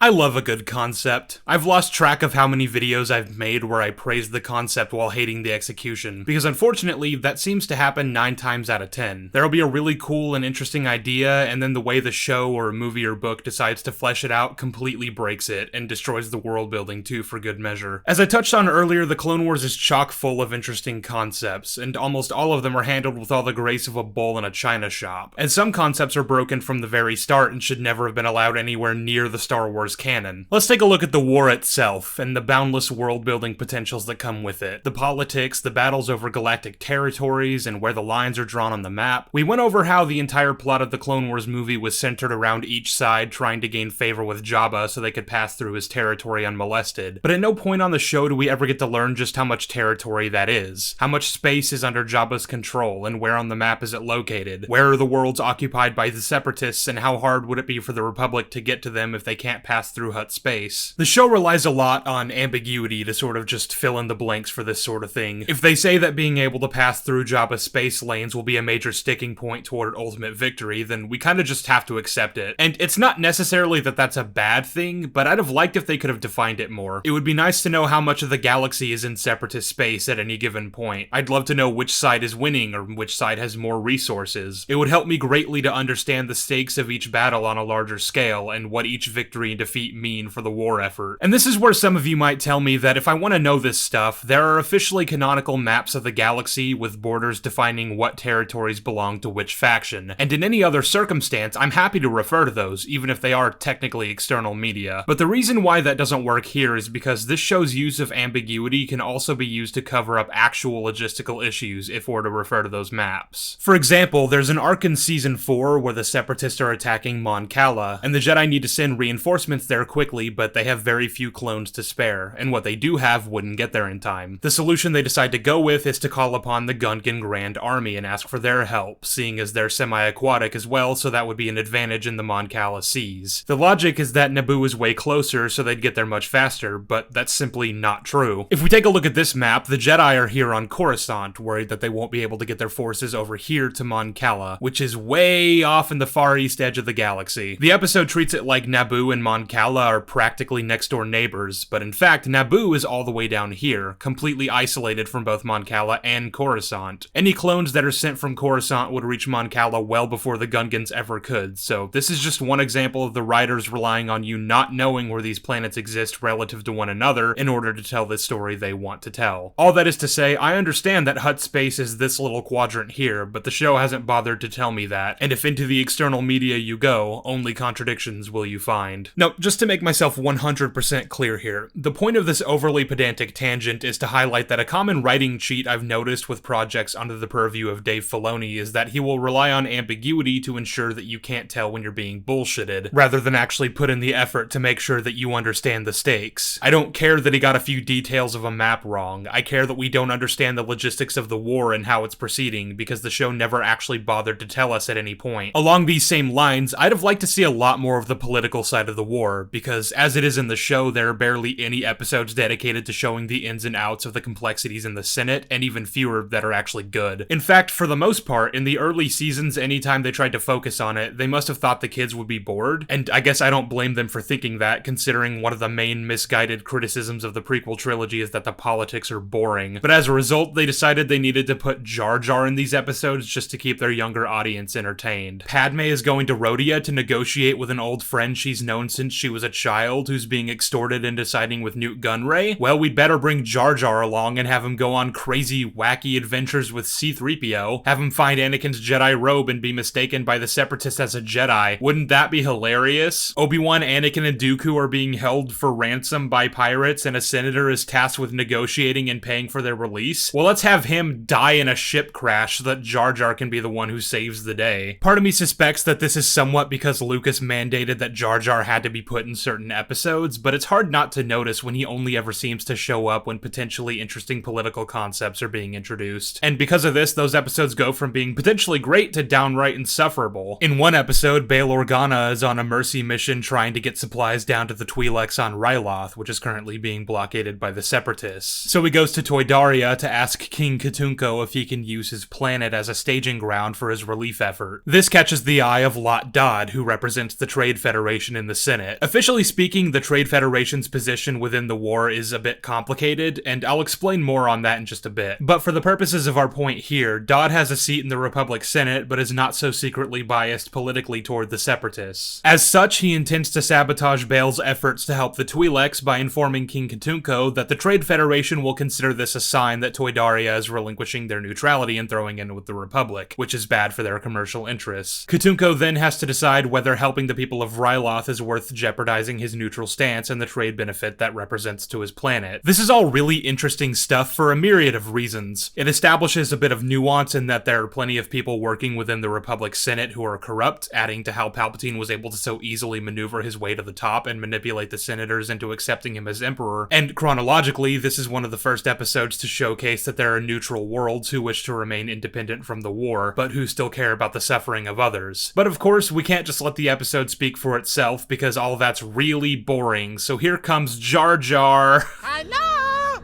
Your Majesty!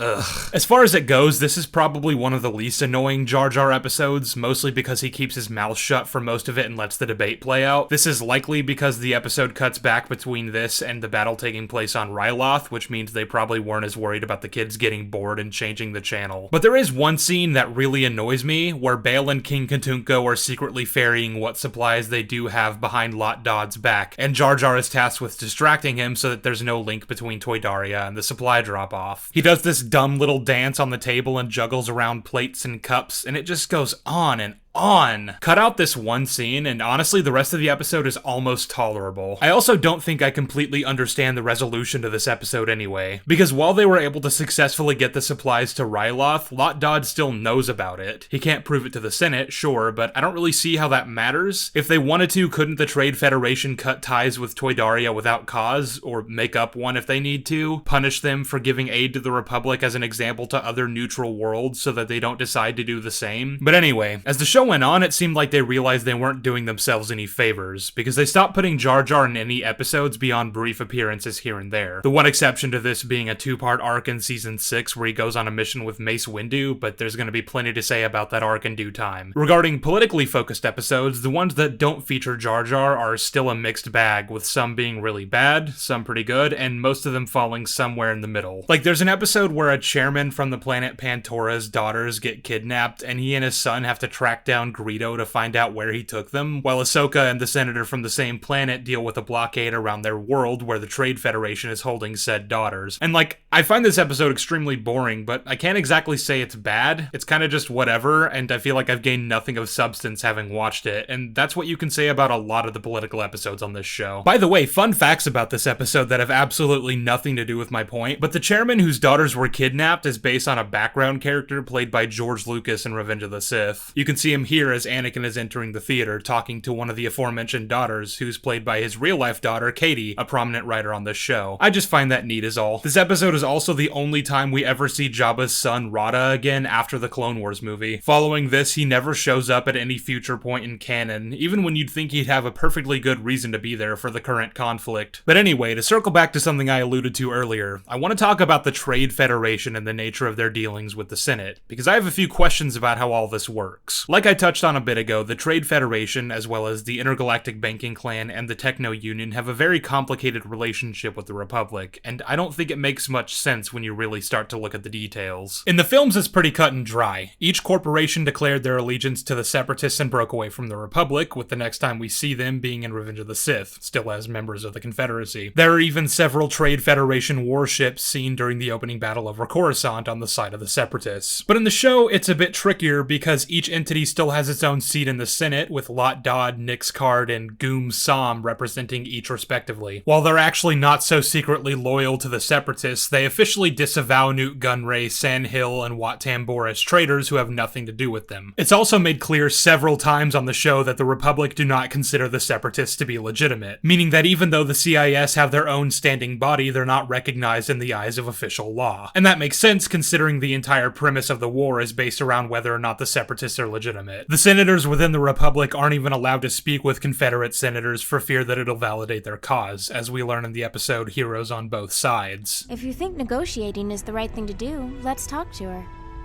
The Senate's made it illegal. They say official meetings would only legitimize the Separatists. This is why Rush Clovis is branded as a traitor to the Republic when Padme finds out he's helping to fund a second droid foundry on Geonosis. All of these details are important to note because when I was rewatching these episodes for the video, I was having a lot of trouble understanding what exactly the show was trying to tell me. There are numerous occasions where the writers treat the corporations as officially neutral, meaning they can have legitimate dealings with both the Republic and the Separatists, and in turn, the Republic can't seize their assets for colluding with the enemy. We are not separatists simply because we do business with them. The Trade Federation is neutral. The Republic would not dare attack us.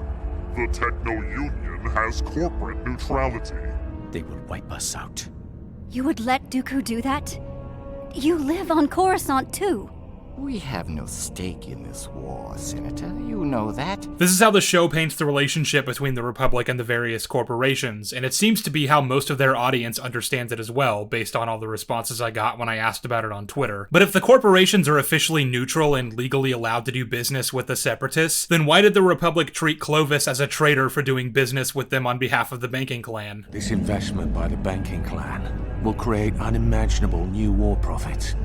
The largest droid factory ever built. Wouldn't that just be him doing his job? And if it's to the point where the Republic have made it illegal to even associate with the Separatists, then how would the senators representing their respective corporations be allowed to maintain their seats in the Senate when they're openly working with the Confederacy? Lot Dodd was even working with Clovis to finalize the deal for the droid factory, but the Republic didn't brand him a traitor. So then the answer has to be that the corporations aren't neutral. They're officially members of the Republic, and the Separatists aren't seen as legitimate. Under the table, they continue to help the Separatists by undermining the Republic in any way they can, but from an official standpoint, they have no association with the CIS, legal or otherwise. The senators in the Republic even know about this because it's not like they're really even trying to hide it, but as long as they can't prove it, they can't seize their assets, and they need the corporations to continue supplying them money and ships and weaponry if they have any hopes of winning the war. The problem with that, however, is that the banking clan still recognizes the Separatist body and even allows them to attend official business dealings with the Republic. And if we're going off the explanation that the Separatists are seen as illegitimate, then them having an open and ongoing business relationship with the CIS would be grounds enough for a Republic invasion of Scipio. As long as they have proof that the banking clan works with the Separatists, then they can take control of the banks and cut out the middleman entirely, financing the war effort themselves and even cutting funding for the Separatists. The thing is, that's actually what happens in the Season 6 Clovis arc. It shows that the Republic are able to nationalize the banks under Palpatine's control because they finally had evidence to pin their allegiance to Count Dooku. But in the same arc, we're shown a Separatist senator accompanied by commando droids welcoming in Clovis as the banking clan's new chairman alongside Padme. The entire conflict of this arc centers around the fact that the Republic senators believe they're being extorted by the banks because of their political bias toward the Separatists, and they want to nationalize them. But they can't do that because they don't have the necessary proof that would establish grounds to invade until Dooku intentionally provides them that. But if the Separatists are already openly doing business with them in front of a prominent member of the Republic body, then we have two conflicting things going at once. That right there should be enough for them to seize the banks. And some of you out there who really know your stuff might even be screaming at me that there was an episode in Season 4 that addresses this, because for the first time in the whole war, the Republic finally sanctions a meeting with the Separatists that's held on neutral ground. The goal of this meeting is to finally negotiate a peaceful resolution of the conflict, and it's during this that the Separatists demand for the Republic to recognize them as legitimate. However, none of the Republic representatives are able to give the word before Lux Bonteri barges in and starts accusing Count Dooku of killing his mother. The Separatists have him arrested and taken away, and he's about to be executed before Ahsoka comes to his rescue, which causes a firefight to break out between the droids and the Senate Guard, essentially destroying any chance of the negotiations going well. Padme just contacted me.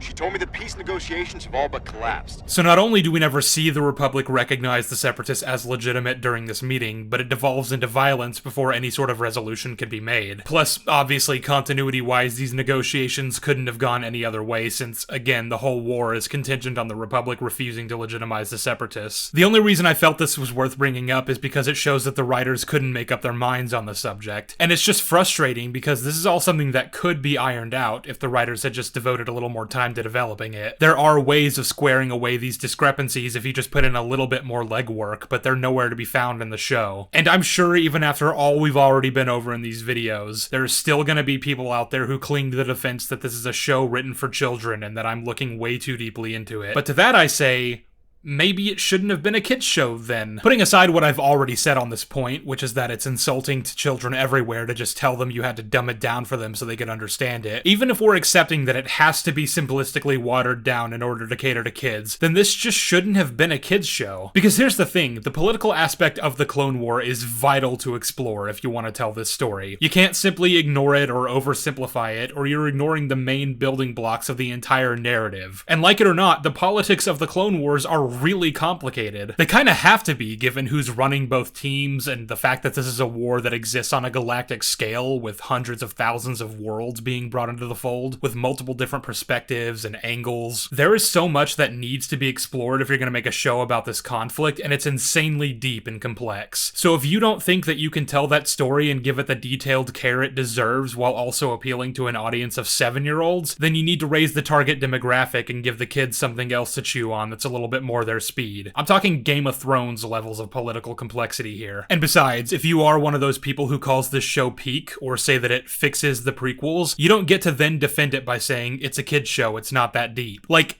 you realize that's what TLJ fans do, right? They say that movie is super complex and thematically rich, but when you try to give the plot any critical analysis, those same people will say it's a movie about space wizards intended for children. It can't be both unless you're also willing to concede that kids' movies can be just as deep as films for adults, and at that point, what are we even arguing about? You want to talk about fixing the prequels? Well then how about we bother fleshing out the Senate and why they so readily accepted the formation of the Galactic Empire, because that really wasn't all that well defined in Revenge of the Sith. The most we get is that the senators like him, I guess, so they're totally okay with giving him ultimate power over them forever and ever. I am the Senate. Yeah, I know. Palpatine tells them it's to ensure their safety, but safety from who? The Separatists? The war just ended. The Jedi? They just got wiped out. In the films, the Senate is basically just an amorphous, faceless blob, so maybe this show could have actually bothered telling us more about the people that comprise it. One of the things I and most others find so interesting about the prequel trilogy is the world around it. Who are the Republic? How many worlds are a part of it? How did they become the Empire? And what were the Clone Wars? That's what these movies promise to tell us, but unfortunately, either because they wanted to appeal to an audience of all ages, or because they figured they only had so much time in 3 movies to cover such a vast and complex topic, they simplified a lot of the conflict. The Senate accept Palpatine as the Emperor just because he said some shit that sounded good, and I feel like this could have been a lot better fleshed out. As a matter of fact, why aren't we seeing Padme, Bail, Mon Mothma, and other like-minded senators growing wary of the gradual erosion of democracy as Palpatine continues to consolidate more power for himself? Revenge of the Sith admittedly only vaguely hints at this, because all the scenes that originally were to do with that got cut for some reason, but they would have shown that many in the Senate were concerned about what the Republic was turning into and wanted to petition for Palpatine to step down and relinquish his emergency powers. These same senators would go on to set the building blocks that eventually became the rebellion. And even though this subplot was removed from the final cut of the film, it's still evident that Padme and Bail felt this way, given the fact that Bail ended up helping the Jedi after Order 66, and Padme literally said this. What if the democracy we thought we were serving no longer exists?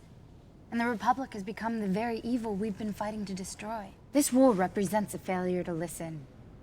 Now you're closer to the Chancellor than anyone. Please, ask him to stop the fighting and let diplomacy resume. So it's canonical that by the end of the war, they and many others were starting to grow disconcerted with just how much power Palpatine had. And, I mean, yeah, the guy just nationalized the banks for God's sake. Does that not concern any of you guys in the slightest? This could easily have been its own subplot in Season 7, or at least had an episode or arc dedicated to dealing with this, but we only got 12 episodes and they were all devoted to other shit. Padme's only in one scene this entire season, and it had nothing to do with her duty as a senator. The show followed in the footsteps of the prequels by oversimplifying a complex conflict, and still the fans dare to say that it fixed them. This is a show that went on for 7 seasons. It had a lot more time to develop these concepts, and had it been aimed at a more mature audience and been allowed to explore the complexities of the subject matter, we could have gotten something truly spectacular. That's why I get so frustrated when people defend this show by saying it's for kids. If you have to default to that to defend bad or subpar writing, then you have no right calling the show peak Star Wars. The Clone Wars also has this bizarre obsession with introducing canon-breaking mechanics, specifically when it comes to technology. Like that one arc I talked about in part 1 where Obi-Wan goes undercover as a bounty hunter creates so many world-building issues that it's actually kind of impressive. To recap, we have this weird face-changing surgery that allows you to completely alter the structure of your head, as well as change it back with seemingly no difficulty or lasting consequences. And they have this nifty little spider droid that's able to record and can replicate someone's voice, and then allow you to change your voice into the person you recorded by swallowing said device. You're effectively able to convincingly impersonate anyone you want as long as you have the resources, which is something you'd think would be used a lot by bounty hunters and assassins. Like, the assassin Django hired in episode 2 was specifically unique because her species allows her to do that naturally, but now she's not really all that special, is she? It's not canon breaking by itself just because it wasn't used in Attack of the Clones, but there are plenty of times I can think of where a character in Star Wars might need to alter their identity. How about a Jedi hiding from the Empire? One who needs to keep a low profile, not just for the sake of keeping themselves alive, but because they're currently watching over the most important child in the entire galaxy. Like, you could probably use the excuse for just about any other Jedi that they may not be able to have access to the shape-shifting tech if they're living by the clothes off their back, but not someone like Obi-Wan, who's friends with and in contact with a powerful senator. I guess the rebels weren't able to get a hold of any droids or medical equipment needed to perform this surgery either, because they sure could have used it on countless missions over the years. Might have even been useful to do away with all the bounty hunter disguises and sneaking around if Luke showed up disguised as some high-class dignitary to do business with Jabba while his servants rescued Han. My point is that this tech is extremely useful, and it was introduced into the world without a care for how it might affect the larger canon. And it's probably not even the worst piece of tech introduced by this arc. There's also some kind of vital suppressor that Obi-Wan uses to convince Anakin and Ahsoka that he's really dead in that moment. I originally just always assumed he used some kind of Jedi meditation trick to slow down his heart, like a ninja or something, but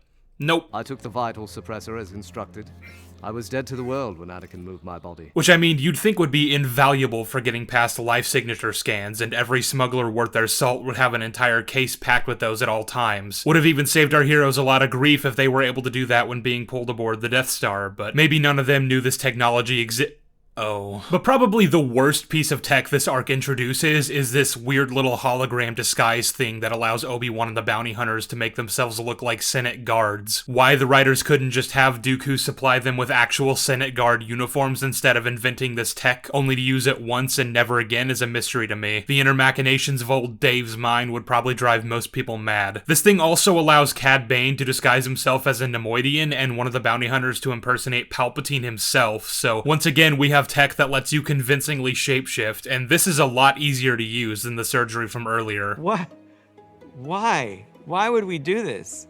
That sounds like not a good idea. And like, I really don't even know how these things work logistically, because some of the bounty hunters don't fit the dimensions of the Senate Guard uniform at all, and yet when they step into them, it's somehow able to cover them completely. Does the hologram bend the light around anything that doesn't fit the proportions of the disguise and turn them invisible? Because if so, we just introduced technology that turns people invisible, which is arguably even more impressive and canon-breaking. In fairness to this tech specifically, we're given a throwaway line in the previous episode that tells us it was invented by one of the bounty hunters who was hired for this mission, who later died during the box obstacle course. Sinrich, inventor of the holographic disguise matrix.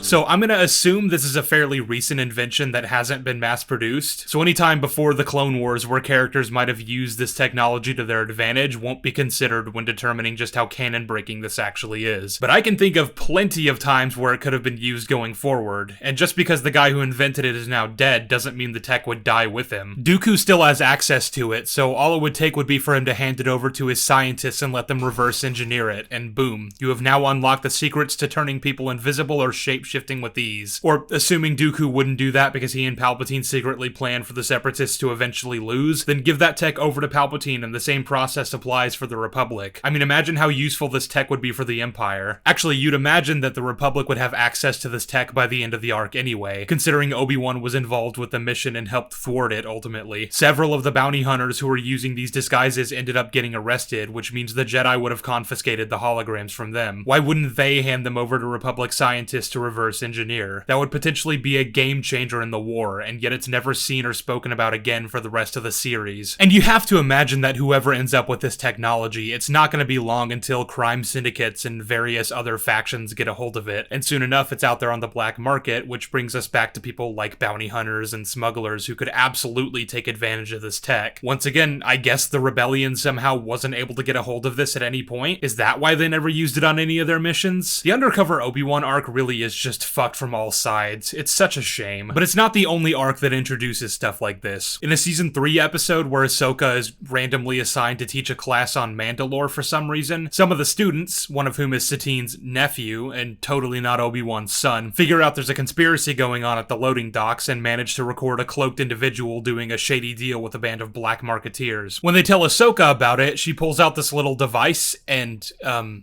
does this. Information retrieval. I need you to ID a hologram. That's him! Which, already had me holding my breath from all the potential applications, but it gets worse. Because then, in a Season 4 episode, the one I mentioned earlier where Lux Bonteri ruined the peace talks between the Republic and the Separatists to accuse Dooku of killing his mother, he gets taken before Dooku and speaks to him via hologram. He later tells Ahsoka this. This is a holotrace device. It can identify the origin of any holotransmission. I knew if I accused Dooku of murder, I would be brought to face him. And I now know Dooku's exact location. I'm not entirely sure how Lux planned on getting away with his life had Ahsoka not come to save him, but either way, they just introduced a device that allows you to trace the origin of a hologram. So, if you're keeping score at home, that means that we now have the technology to identify the face of a hologram beneath a hood and trace their exact location. Can you guys think of anyone who that might be useful to use on?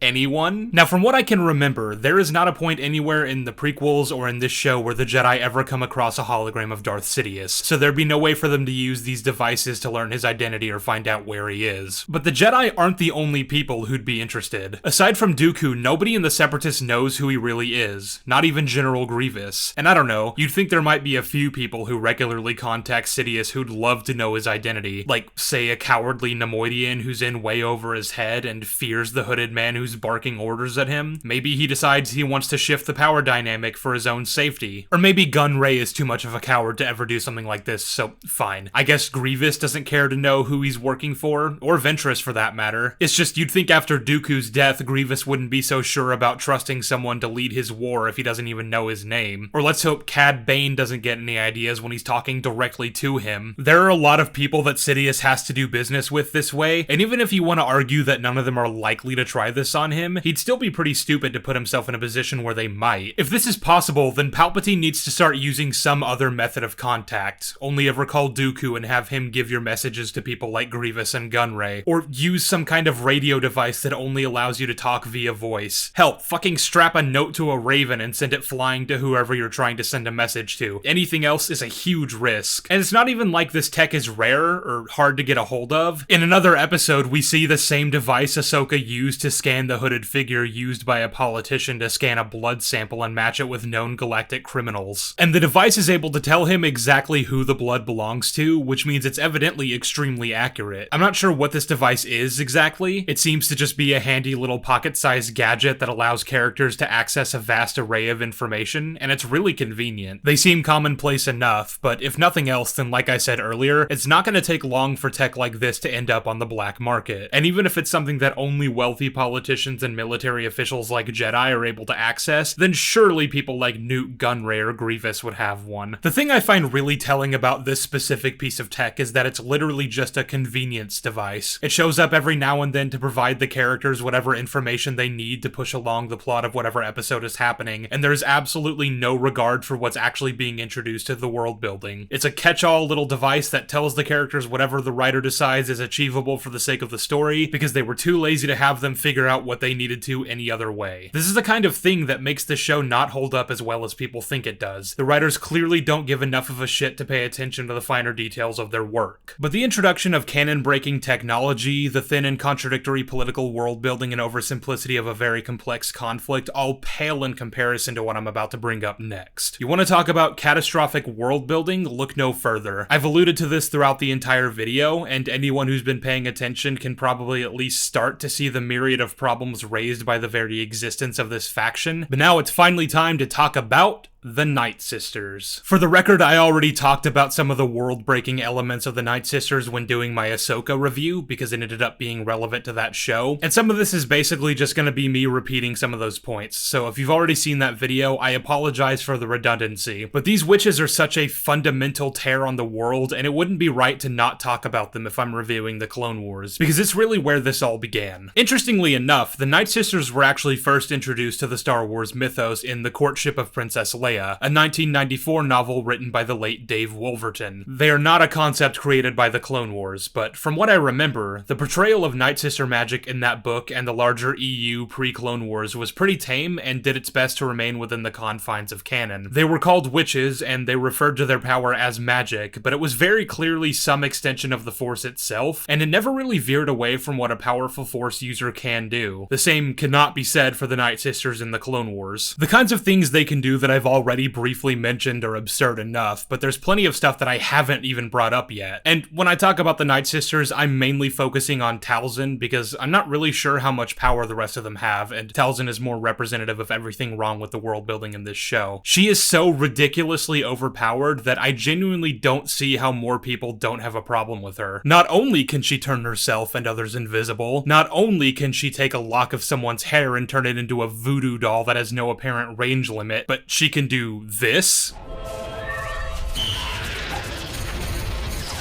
Like, how do you beat someone who can do this? Does she have a stamina limit? Can she only do this for a certain amount of time before having to recharge? And even if she can't just maintain this form for any combat situation, she can also become intangible at will, allowing her to not be affected by anything physical and pass through walls. I need to know if there's some kind of limit to how long she can maintain these things, because the show never bothers to provide one. We never see her get tired or overwhelmed or anything like that. And I just want to remind you guys that that tie-in comic I mentioned earlier that was originally going to be an arc on this show would have had Talzin finally die by being stabbed with lightsabers. I guess she forgot, whatever. Maybe she was distracted fighting Sidious, but the problem with that is that from what we've seen of her power set in this show, I absolutely do not believe that Sidious or any other character in this series would last even a minute with her. And that's one of the biggest issues I have with this character. She's way too overpowered. In the actual context of the comic, she and Palpatine are like blasting energy at each other, or whatever this is supposed to be, and it's really treating it like they're equally matched. But that's only because she forgot she can do this, apparently, because what the fuck is Palpatine supposed to do against this? They created a character who can't possibly be killed, and then had to nerf her so that they could have Grievous just walk up and stab her. And as absurd as all of that is, that's not even close to unraveling the extent of her powers. So let's truck on. Now remember when I skipped past the logistics of Darth Maul's return because it would require getting into the Night Sister magic? Well, the show doesn't actually tell us how he survived this and spent the next decade living as a weird spider thing. The only real explanation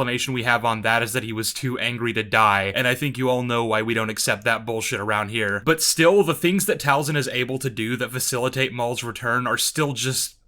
why would they write this? So first of all, the Night Sister arc establishes that she has this crystal ball that can find anyone wherever they are in the galaxy, which... yeah. She uses it to help Obi-Wan and Anakin find out where Savage is. He is on Toydaria.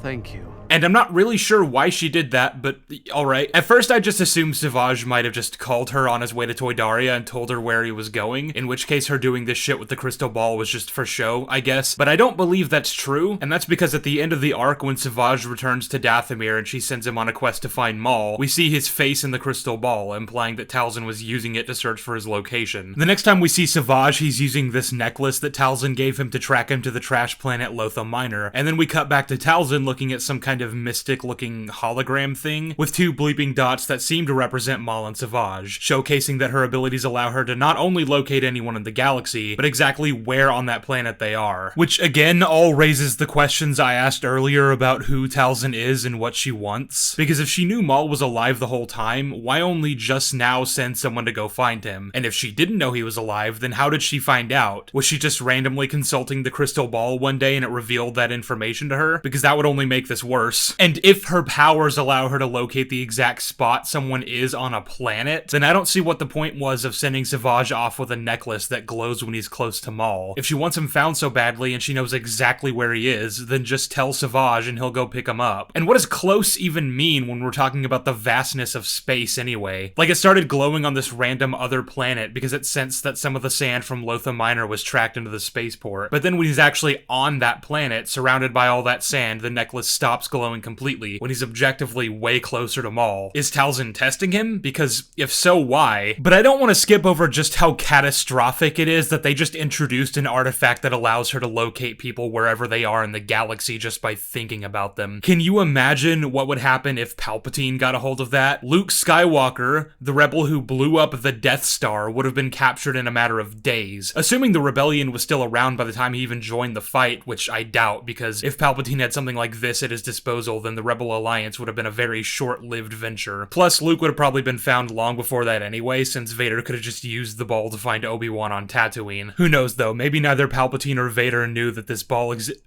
Oh. And because of how ill-defined this magic is, some of you might try to defend this by saying that it's not actually the crystal ball that does the finding, or at the very least it takes Night Sister magic to activate. It's not just something that anyone can use. But I would then like to point you to this line from Talzin in the episode where she fights Mace Windu and Jar Jar. It may help you to know, however, that I am not a natural Force wielder like the Jedi or Sith.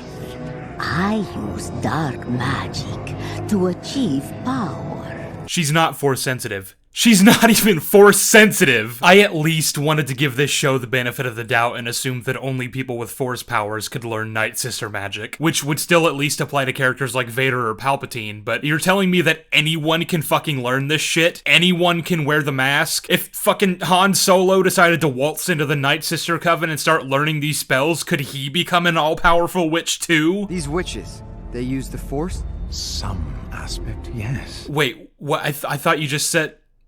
Well, which is it? So in this episode of Rebels, Maul says that while the Night Sister magic is an extension of the Force, the main source of their power is their connection to Dathomir, and specifically that the place where we see most of their spells cast in the show is where they're at their strongest. This altar is the focus of their ancient power. Which doesn't really make a lot of sense considering this episode then implies that Night Sister magic doesn't work beyond their cave, which, no. And this completely contradicts Talzin literally saying that she's not Force sensitive. But whether or not it is or isn't an aspect of the Force, that wouldn't change the fact that Sidious would still be able to use it either way. Even if it means having to go to Dathomir to cast certain spells like finding his enemies, I'm pretty sure that he and Vader would be more than willing to make that trip. If Maul can learn how all this shit works, then Palpatine and Vader definitely can. The only obstacle that makes that difficult is the fact that there are apparently Night Sister spirits that'll try to possess you if you use their magic. But they can't leave their cave, which means you literally would just have to cast a spell and then book it for the exit. Or just like hit the coffin with your lightsaber and it'll suck all the spirits back inside. Doesn't seem that hard really, and for the kind of information we're talking about, this is absolutely something that at least Vader would risk. I guess I appreciate that they're trying to establish limitations to how to use these powers, even if this is retroactive and therefore doesn't fix any of the mistakes of the Clone Wars. But since they don't want to bother sticking to these rules when it'd be inconvenient, and because a lot of these rules contradict each other, it's really not any better than just establishing no rules at all. What they've essentially done is created a magic system that allows you to do all sorts of things that would have been extremely useful to a lot of different people at different points in canon, and then they barely defined how any of it works. And this refusal to define the rules allows Filoni to hide behind ambiguity, just the same as with any other world-building aspect on the show that's underdeveloped. So even if these things contradict each other, you can just say, well, it's complicated, and we don't know much about how it works, and that's supposed to be some kind of defense for this shit. When in reality, it just shows that the writers have no idea how any of this is supposed to work, can't make up their minds, and don't want you to think about it too hard. And I'm sorry, no, that defense don't hold up around these parts. Anyway, when Savage finds Maul, the dude has utterly lost his mind. He's depraved and rambling on about Kenobi and spouting weird cryptic phrases and shit, and when he's brought back to Dathomir, Talzin puts him on a table, casts some spells, and not only fashions him new legs with the parts of destroyed battle droids, but she cures his malnourishment and taps him on the forehead to restore his sanity. For the rest of the time we see Maul on both these shows, he's completely coherent incoherent. Talzin can just do that. Now, to be fair, I wouldn't say Maul is now completely sane. There are a lot of moments in this show and the next that imply that his ability to compose himself is just a mask hiding the insanity beneath the surface, and in moments of rage or stress, pieces of that can leak out and show themselves for what he really is.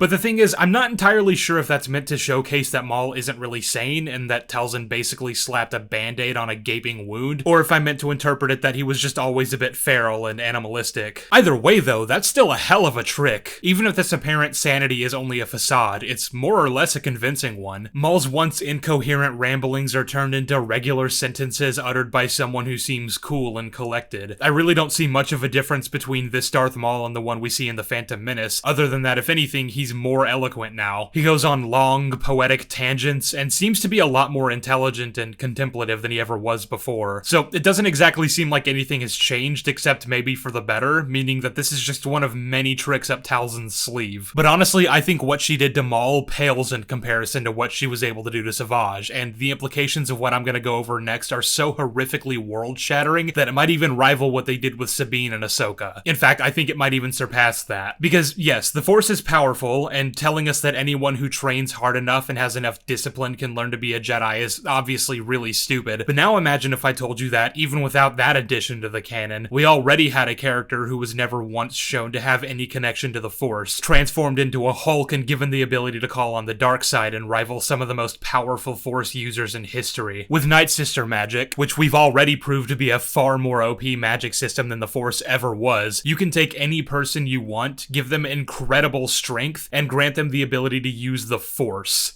That's just wow. Now, I find it interesting that in the Season 6 episodes with Windu and Jar Jar, Talzin is specifically kidnapping people with strong Force essence so that she can extract that from them and take it for herself, giving her even more ultimate power than she already has. This would again imply that Talzin is not innately Force sensitive, but apparently she can give the Force to others? Maybe what Savage has isn't really the Force, it's just some form of magic that exactly replicates Force abilities? Brother, I'm not like you. I never was.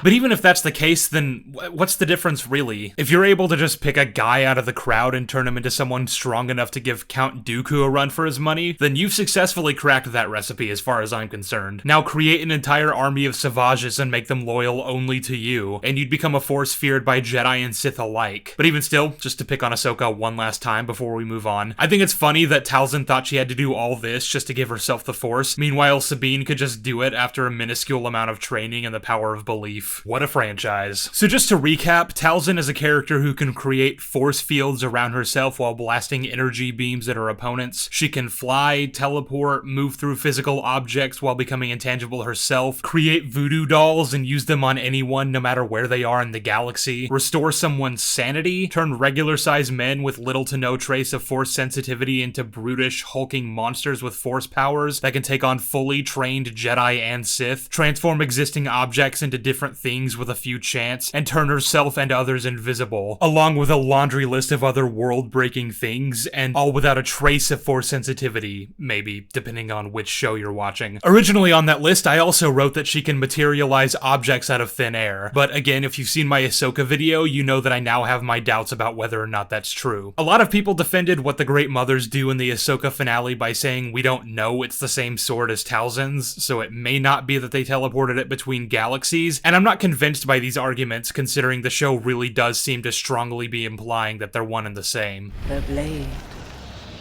of Talzin. Why would they call it the Blade of Talzin if it's not the Blade of Talzin? But the way I see it, it doesn't really matter. It's either that the Night Sisters have the ability to teleport matter from anywhere in space, and that fucks with not only the immediate plot of that show, but also the world building of the entire saga, or they are different swords, in which case we're back to the fact that the Night Sisters have the power to create matter out of nothing. Either way, it's completely fucked, so regardless of which you decide is the case, there really is no good explanation here. It's just bad. Another Night Sister power that we went over in the Ahsoka video is the one that allows you to reanimate corpses and sick them on your enemies Night King style. But to be fair to this show, that seemed to be something that only the most powerful Night Sister can do. This creepy old lady living in their wall is supposedly the only one of them capable of this, at least until Jedi Fallen Order came along and showed us that actually any run-of-the-mill Night Sister can too, and I don't think I even need to mention what Ahsoka established. The Clone Wars itself at least treats it as a powerful feat, and to be honest, as ridiculous as it is to have a bunch of zombies running around fighting battle droids, I'd be lying if I said this was anywhere near the most absurd Night Sister power. Anyway, we also have a vaguely defined and contradictory understanding of the complex political structure of the war and the factions therein, a broken magic system that may or may not be connected to the Force, and whether or not it is doesn't ultimately matter, because we're given no reason to believe anyone can't learn it, and we have Force gods hanging around on Mortis misrepresenting everything we understood about the prophecy. The world building is in shambles, and guess what? The Mortis arc isn't even the only thing that establishes Force abilities that fuck with the canon. Remember in The Last Jedi when Yoda struck lightning at a tree and engulfed it in flames, cementing into the lore that Force ghosts can interact with the physical plane? That was pretty dumb, huh? Because that means that the Force ghosts in the original trilogy could have done the same thing at any time and simply chose not to for some reason. Oh no, Luke, I can't interfere even though I totally can. I could literally just walk up to the Emperor and summon a bolt of lightning out of the sky to strike him down, but I won't because,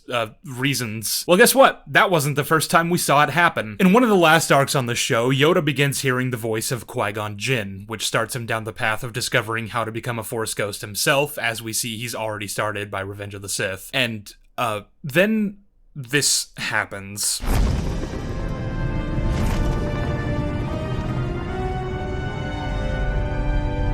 Which is pretty undeniable. Like what am I supposed to do with that? At least with the sequels, the go-to defense was that Force ghosts can only do this on worlds that are supposed to be strong with the Force, so that's why they don't interfere in places like Cloud City or the Death Star. I guess the Force is weaker in space. I don't know. It's not a good defense, but like it's something. But here we have verifiable evidence that Coruscant is at least strong enough for something like this to happen. And do you know who lives on Coruscant? Palpatine. He's got like an office and a day job there and a nice little apartment overlooking the city. He hangs out there a lot, so why can't Obi-Wan, Yoda, and Qui-Gon just fucking power blast this fool to hell and call it a day? Plus, this episode heavily implies that Qui-Gon can see the future and knows Palpatine is Sidious, but won't tell Yoda for whatever reason. See the future. You can. I exist where there is no future or past. Know you, who the Sith Lord is.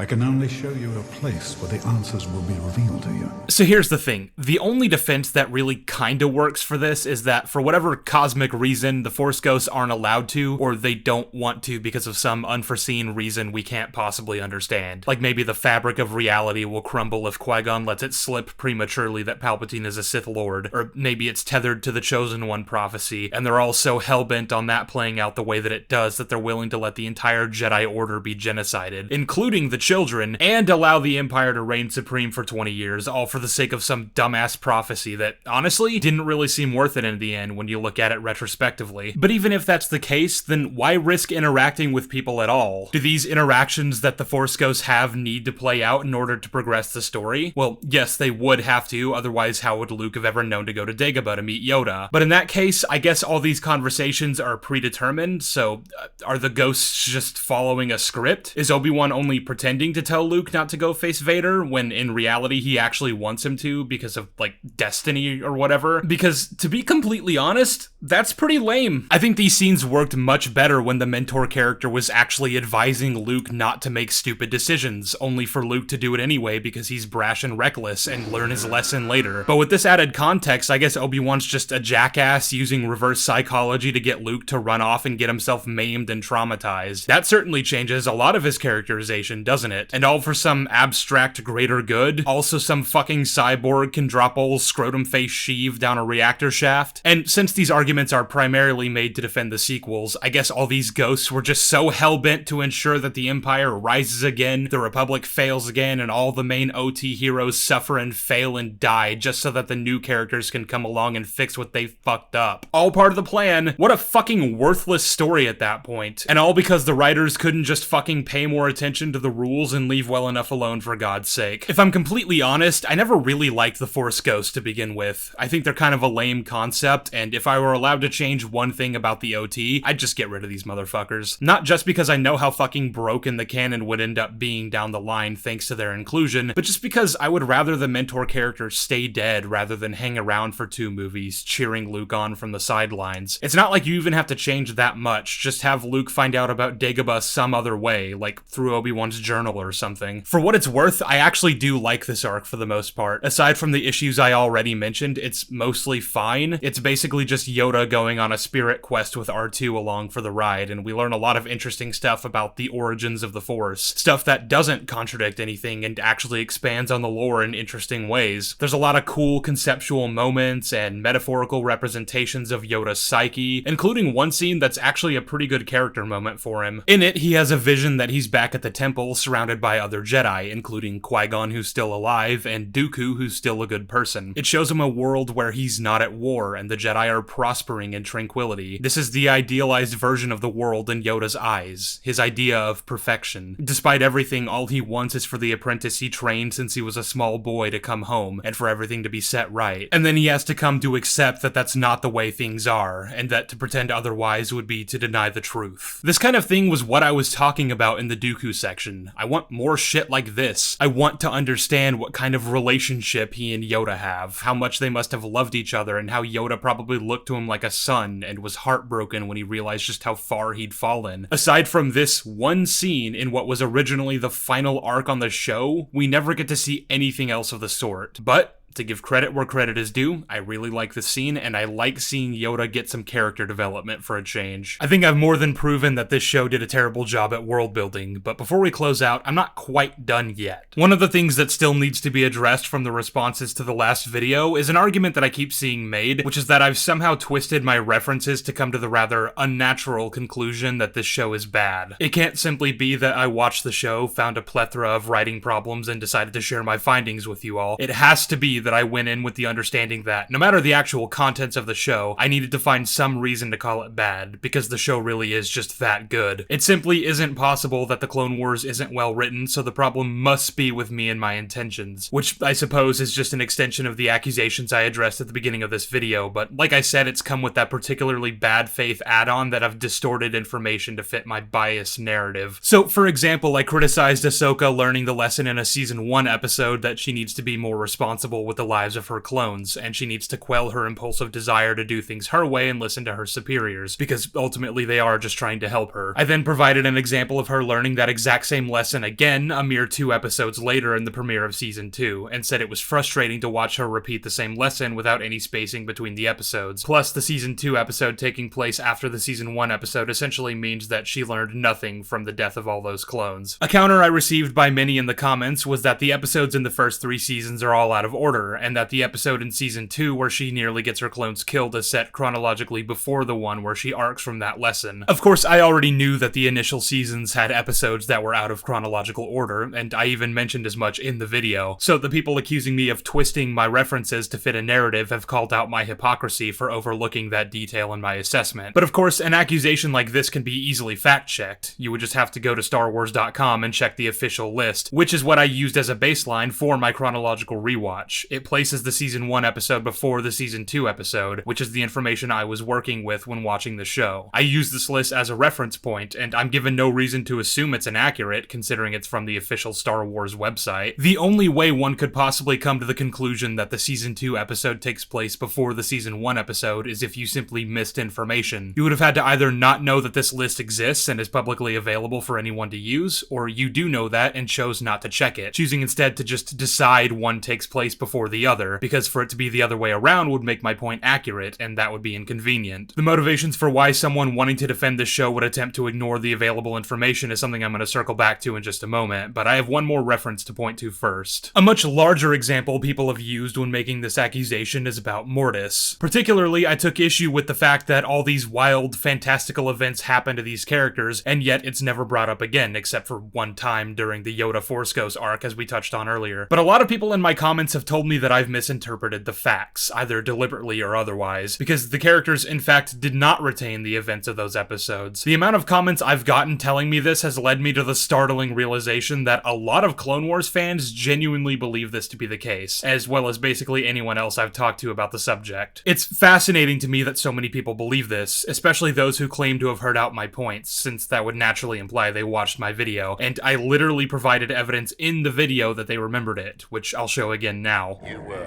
off the scopes there for a moment. A moment? We've been gone more than a moment, Rex. Sir, I don't understand. You'll need to explain. You wouldn't believe me if I told you. Spoke with Master Qui-Gon Jinn on Mortis, did you not? Yes. However, since he's dead, we don't think it was actually him. Rather, an illusion.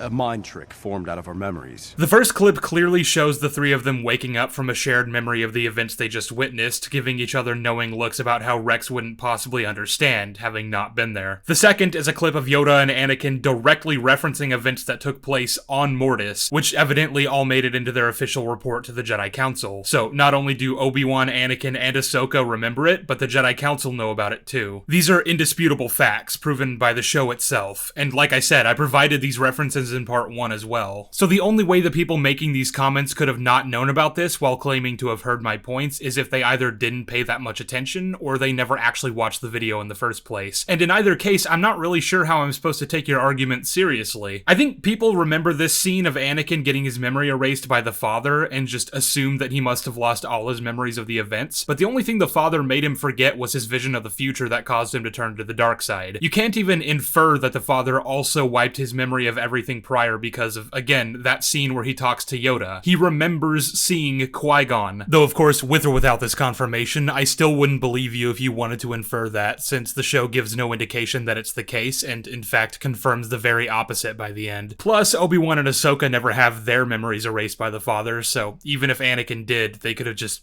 told him what happened. So what does this say about Clone Wars fans? What does it say that we all watched these episodes as kids, realized how insane it would be if the characters remembered all these events, so we all just collectively decided that they didn't, even though the show tells us otherwise? Because I'll fully admit, I remember thinking that when I was a kid too. It wasn't until years later when I revisited these episodes that I realized I'd misinterpreted the ending thanks to my own cognitive dissonance, because I wanted the show to be good, and was not willing to accept information at the time that would dispel that notion. I'm not saying that every Clone Wars fan who disagrees with this critique is subconsciously biased toward the show. If you've actually watched through the whole analysis and carefully considered my arguments honestly, but still decided you think the show is good, then that's totally fine. But the fact that so many people have simply dismissed any information that would force them to concede to a point against the show, and have instead chosen to just make up whatever they need to for certain things to make sense, really exposes a lot of the motivations behind the people accusing me of approaching this show in bad faith. You're doing to my video exactly what you say I'm doing to the Clone Wars, and you might not even realize that you're doing it. And unfortunately, this is just one of those videos where those who probably should see it will never give it a chance because of how long it is, and because it makes arguments toward a narrative that they don't like, and those who do end up watching to this point will have likely agreed with me from the start, at least to some extent. But if what I've just outlined applies to you in any way, and you've actually made it to this point of the video, I mean this in the nicest way possible. You might have some serious introspection to do regarding your standards if you're big into media analysis, which I would assume is the case if you're watching a 3-hour video about the Clone Wars. This goes back to what I was saying all the way back at the beginning of this video. Consistency is key. I do not give a flying fuck what standard you choose to uphold, but if it's not a consistent one, then you're gonna run into serious problems maintaining any kind of fair system. You should consider, just for a moment, if any of the arguments you heard in this video are valid. And if they are, if a lot of what I've said is starting to make sense, then it might be time you wrestled with the idea that Star Wars: The Clone Wars does not hold up. Whew boy.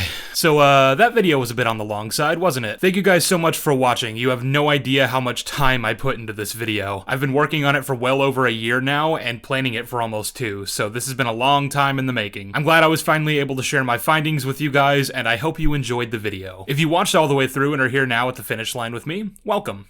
we have hors d'oeuvres. If you didn't watch the video all the way through and you just skipped around to various different chapters, that's fine too. Just know that you're dead to me and that I will find you. All jokes aside, seriously, thanks to anyone who sat here and listened to me ramble on about a children's show for 5 hours. I just want to reiterate that I really do like this show, even if I don't consider it great. In fact, I love this show, and I know for a fact that if it didn't exist, I wouldn't be as big of a Star Wars fan as I am today. At the beginning of this assessment, I said that I watched the movie in theaters and have been a fan since day one. And that is technically true, but it's not the whole story. I watched the first several episodes as they were coming out in 2008, but then my family stopped having cable for a long while there, and this was well before streaming was a big thing, so being a kid with no money, I didn't have a way of continuing the show. And I caught various episodes over the years vicariously while watching TV at friends' houses, and of course, when it was announced that Darth Maul was coming back, you best believe I found a way. But by the time the show hit Netflix, I hadn't watched a good majority of it and didn't really care to. I'd seen most of the important arcs, and I was content to just go about my life having seen the first 6 movies and a handful of the arcs. Obviously, I did eventually watch them all. I got caught up in time to watch season 6 when it dropped, and like I said, I've rewatched many arcs throughout the years. And watching this show deepened my passion for the franchise to the point where now I've basically anchored my entire career here on YouTube around it, for better or for worse. So even though I now think it's bad, I can't bring myself to be mean to it in the same way that I am toward things like Kenobi, The Mandalorian, or Ahsoka, shows that I absolutely despise. There are those in my audience who hate this show and were probably hoping I would be a lot more ruthless with these videos, but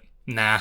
I think I've said my piece. Also, I'd like to give a special shout out to the Jolly Chap, my good friend who's appeared on a lot of my streams breaking down many a horrendous Star Wars show and various other media. I mentioned him earlier for providing a potential defense for Palpatine not knowing who Sifo-Dyas was, and I wanted to take this time to mention that he did a lot of work to try and defend many of the problems I have with this show. He arguably did more work than the actual writers to try to make much of this make sense, and I felt like it was worth shedding light on that. You're a very generous guy, Jolly. He's been working on starting up his own channel for a while now, and I said that I'd be sure to send you all his way once that's finally up and running, so check the link in the description and you'll find it. There's nothing on there yet, but I promise you guys he's got something cooking, so please just be patient. Otherwise, you know the drill. You can find plenty of other great content to watch right here on this very channel if you haven't already, or you can just go somewhere else. It makes no difference to me, as long as you remember your YouTube manners and leave a like, subscribe, and kiss the homies goodnight. But without further ado, I bid you, adieu. Remember to cross the street when you're looking both ways, never wear white after Labor Day, it's pronounced egregious, and Santa Claus is real, but he's gay? Toodles. Oh yeah. Yep, that's the stuff. Yeah, really ties the room together. What do you think, Logan? Oh, it's beautiful. Yeah. We're dying alone. Oh, definitely.